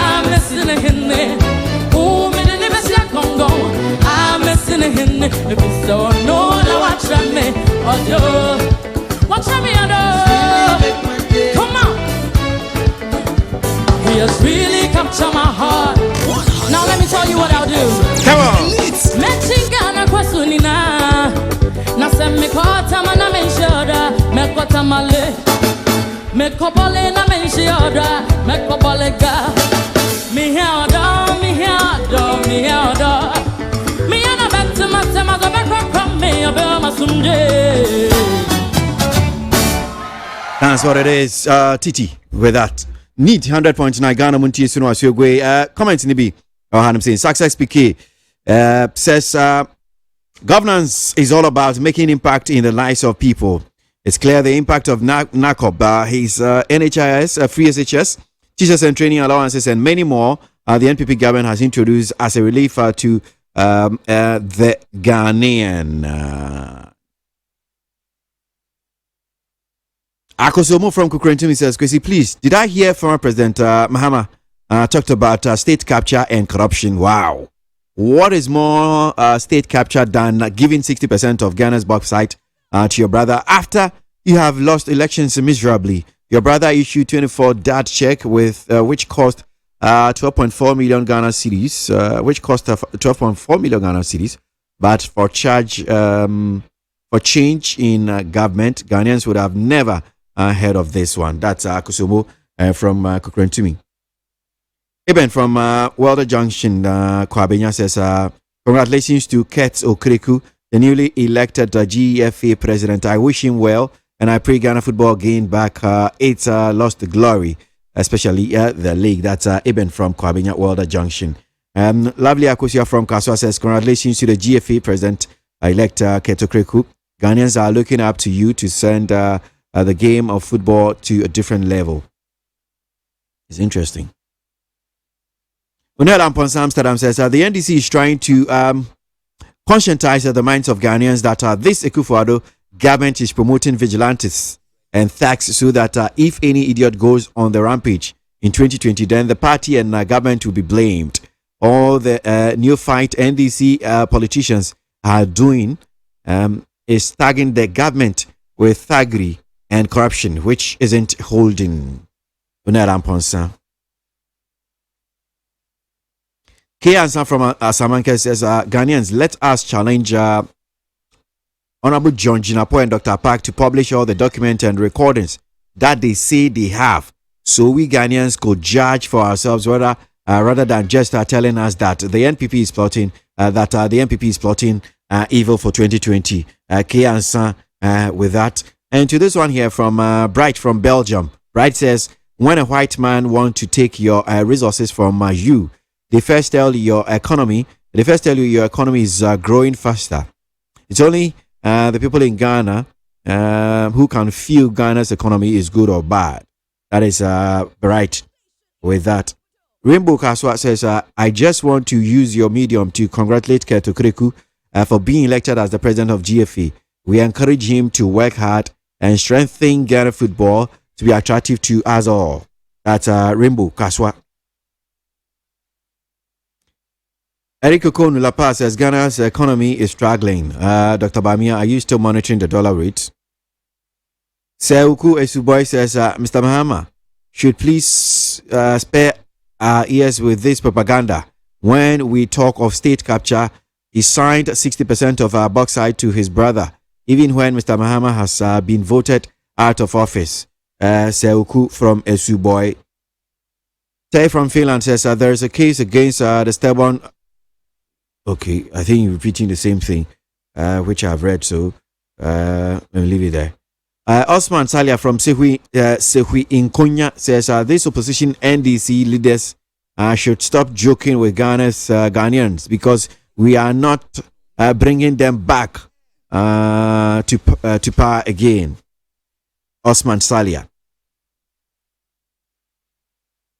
Leviticus Powers Kaswa says congratulations goes to the newly elected GFA president. He should be careful and not fall into what is called a winner's curse. Leviticus Powers with that. Akamba has lost his dignity so far as Ghanaian politics is concerned. A big liar as the former president said into PR for association called the Deciders.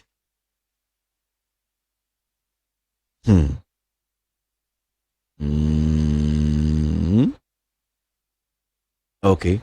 Eba. Ghana Montie na mansanya so adawro Kofi man homene so ejiji tonton sansan ewo neat 100.9 FM.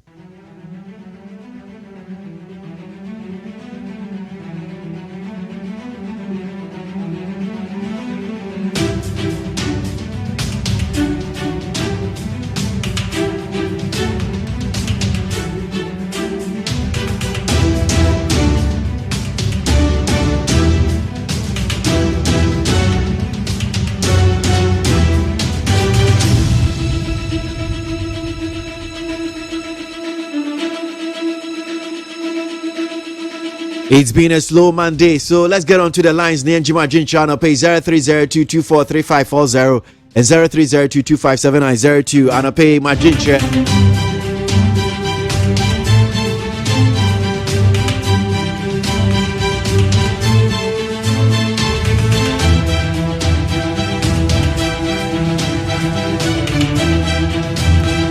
So let's get to the lines now. You're in Shasia. Hello. Hello, mini abama ti say. Boko so eh. Boni bia ni makwa mu onyakopa de oda tushira me. That's Matanfo ne bre. That's it. Ahun so atanfo bre, omo bre papa be ko ni tempia no. Oya amadwuma, okoba ni mle hawia ne jo. Oya adwuma ndu atanfo omo bre. Omo hu a no ya mu chichi on. Hey, ndi oda sete asana. Sanu mini amedwuma free so. Achia bi to hin kunadu. Ni modi bo on align. Sene be na nado na gbakufu ado. Na ni so de hu one disease one part no. Ebeko Ghana mye nyina asubai yanyere ebe abekuma central obon homaden oni MC yamo ho no mbo moden because akwan ya waye aboso kan ukọ sukula gwata mu yakwan be ye debian ko mu gusun ye aduma na NDC on propaganda she Joshua Kamba kensa mo be kan en treme no ka se to propaganda media da dia me kan so omu ye propaganda ni sa omu ye sa kensa mo be kan Omo do say, omo di o manifesto ebeba on be kan sama ebe to aman flashum. Hwe sama mo kan. Omo ya yero ho. Omo mu ya yero papa. President John John na ma hwe me a. Ono na no for ye. Wa be di amamban pension ni ma di kom. Dun so di kom, hwe ni ma di kom. O fi Ghana fo, omo yesi. Hwe na na do bai. No ne nam o kan sem o se Ghana fo. Mo to aba no mami. Na mo to aba no me a. Me one this. Pa for tim deba. Planting for food and job with the beba. Trade education with the beba. Nini na la na na do dan kwakufo. Nyema ka to be na no de den. Odi aba. Wey na Ghana fo o hwehwe. Senior first no pass no way. O be pass SS utmi nko. Ya na nanum ko ton omu nyema omu ntare. Ebi kwa ko chom ko ton. Ansa na mtum de omu ma den. E ko school. Enei na na do dan kwakufo adaba. Trade education aba obi na do ko. Ke oba Nzogo eni adia obi o hopa advances senior high mudaw obi senior high muda enso na nada da roma omo ba ko school enso kan omo te free education e for one enso mi yeye me di nyame stranka na do dan ko fu adom MC MPs yes omo yaduma mo ntie na NDC funka omo yaduma afu be wonti mo omo ye na 2020 ya sa atso abama na do dan ko fu no si adoro kantamanto ni na now the PDS intensity breast starting NDC say na do that for fado e the PDS no ama ni nuanom ani wo fasefo ani manjo mu twam na do for fado atwam mo say dey Montie ase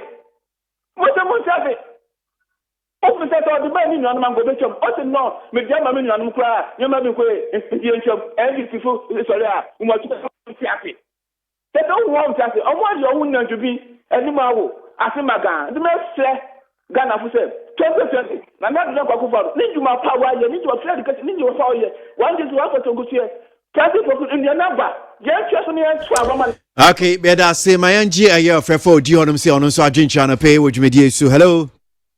Kwasi. Yeah. Only a electrician because the floor of system. Yeah, ain't you? Kwasi nano mabo about Saturday. Odi nu yankasa the darling boy Ghana ama me nyomo akwachiri odi be trapra for be 2 hours to a warm modern Kwasi the Ghana free na kase o sia de yo nana akufuado o ka bibi oye ye bona baso o si oni mi se ene aduane abua ma binim de ye politics se aduane ye nto akwasi se aduane bua wo ton wo banchi 10 cedi mesme ton me de 10 cedi obi beto ne de 50 pesos obi beto ne de 30 pesos ntino ye beto de ne de olono nti ene nche se aduane abua nya akwasi hwe de bia me de nyama bi ni be mfato che Ghana fo se hwe mpabo ye hye sisi akwasi hwe China fo ye twa begu Ghana ha ene mpabo na yenuan footballers fo mu yusu ye ton 300 bi kro ko do 1.2 tampa we China fo ye ton 77 cedis 5 cedis 3 cedis ende kwasi wo hwa mpabo mu ye enti hwe ye trego mu ha mabanche boy den no mpanyina ba atu Ghana fo say ye nya ni yeni ye see ono se de we manya say mpanyina ba ye nto aduane look at na de bia de meka ne say mpanyina na so mo kache Ghana fo ye to abama no me giri se we di su papa because me de bia meka say adikesi me man ko school bi de adikesi ge ki ye ne ma bibiri bi say ye kumi betma ka kumi fi kufisu ya do man kumi fi kufisu ya obi tae that akwasi ni ye pay 70 Ghana 700,000 organization mana ko domas ni na obokono akwasi we ye sika akwano ko sewi ko doye pasan ba betrasi ene woni ni dinkomo ne ade o ya ade do hold on mamam no ye dam kwasi upa dam oni ntutu sei ordinary ni nyina kusua dam to hwe 70 Ghana 700,000 na oto dam ane obua na wato dam ka se dam die wo ye den obati kwapa ko si hwe nipa ni die wi na mpani opa ka che Ghana fo se hwe di kesi ya mara kwanya obeye dunso oba so wo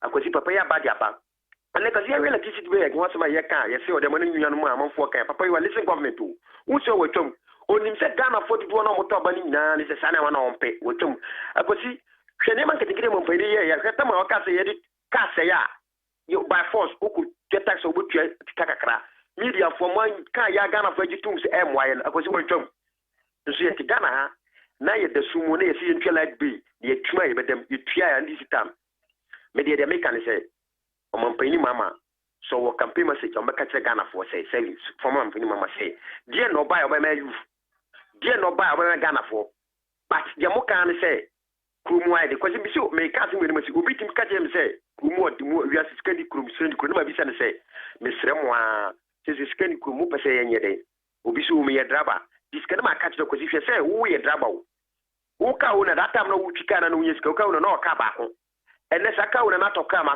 ko be 5 obi so to 5 kwasi say wo ko 7 trip kwasi wo betima ko 7 trip wo tim ko 7 trip ko kas na idodo akwasi me ya me ye la t-shirt sama me mi ya na fesi ya akwasi mi si fam na dipa no so ena adwuma no bi ya bi nkaka ya ka no bi ya ti mo me yanka say mo adi mo me hwe the vision na dipa ne di ba ebebo the youth of Ghana for o mo panyi di aduana ba Ghana for yenye me da se ma menji ni odi honum se ono so agenche na fe hello hello bra Kwasi o hona motesen me ho ye pacho oni abema Eric Okodo ni kasa wala pass okay bra Kwasi anopewe obojumo yankopon enshirao insurance bra Kwasi asema ye be kan said this year politics na ye ye Ghana ha no no Ghana for ye near bie papa bra Kwasi na woti ho no ma te se menim pa se o yusu ka na emi obi na be ka tro se fu na o yusu o joma ha ma time no a wo to no 14 Ghana cedis no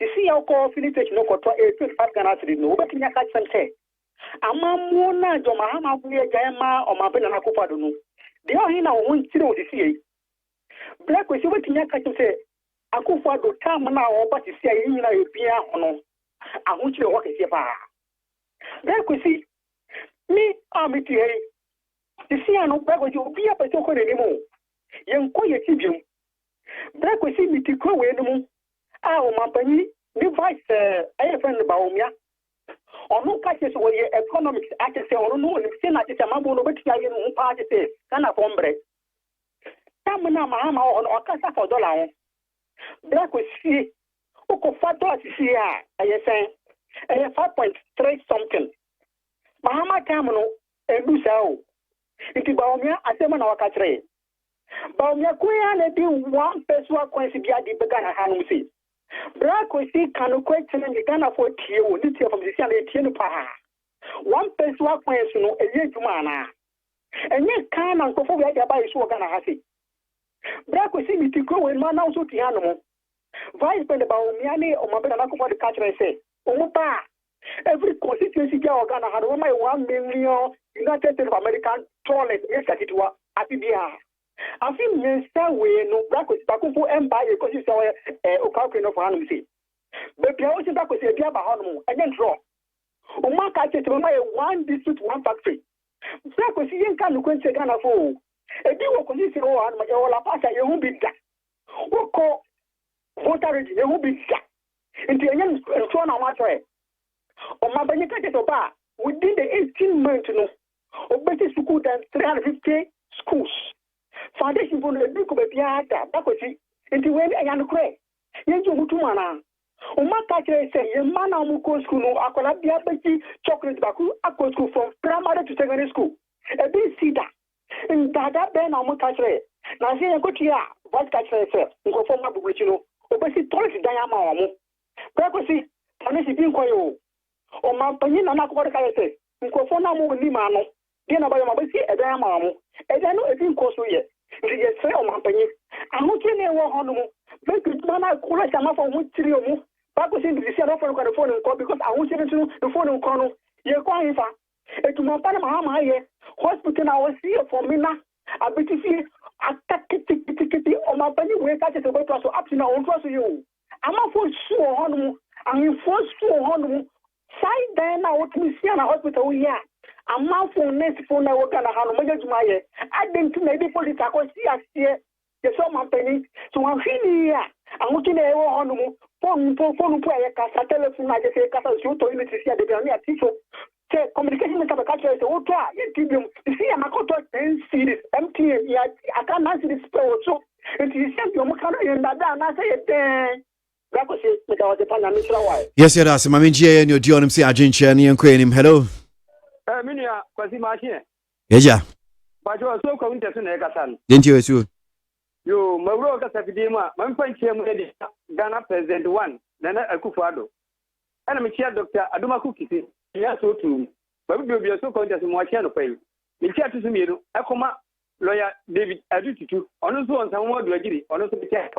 And I'm a chair on a book, I do a concoma on a book. But we will be so conscious in watching the pay. Every young man did so. They come at them pay, you pay for. Say, O Montpania, you when young for your man, Mamma, me and the Tunate, one senator, because who share any part, Papa, dear book, pass to a Ghana for your Nidia Honua, and you're being former president, your mamma, dear no. Or no, they come at them, is for Mumra Countess, Mamma Gadia. Countess near Hotel, never hotel, next society. So try. And so the start at Quanum, Nemum Cabby Fatwa, or President Cabby Power, and which one you couldn't. And in football, money I say, Ghana Quanina, 1 year. As I have 2 quarters, if you count so am I. And this one for quota, walk Rabako, Amamigutu. And this Boba, Radio Swa, Yamunkan, Quentin Ghana for. No one train my year.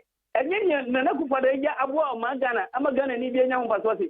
Chocolate say, let me only or chocolate must go for. Yeah, and idea. On bed and on a room. And only a win, let me say, don't make not tell my dear Muma. And then I should have won me. And the Ghana for me and for you say.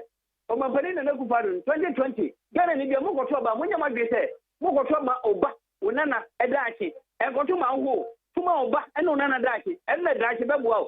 Now, former President Muhammad, or Bill Tiabunaton, Tanya Rona Nobo Ghana for Ancalimia, Echo, I have Echo Winnie, my 44 bands check, Ghana for only way. And the universe idea. Utie oha extra punk no. Needs FM.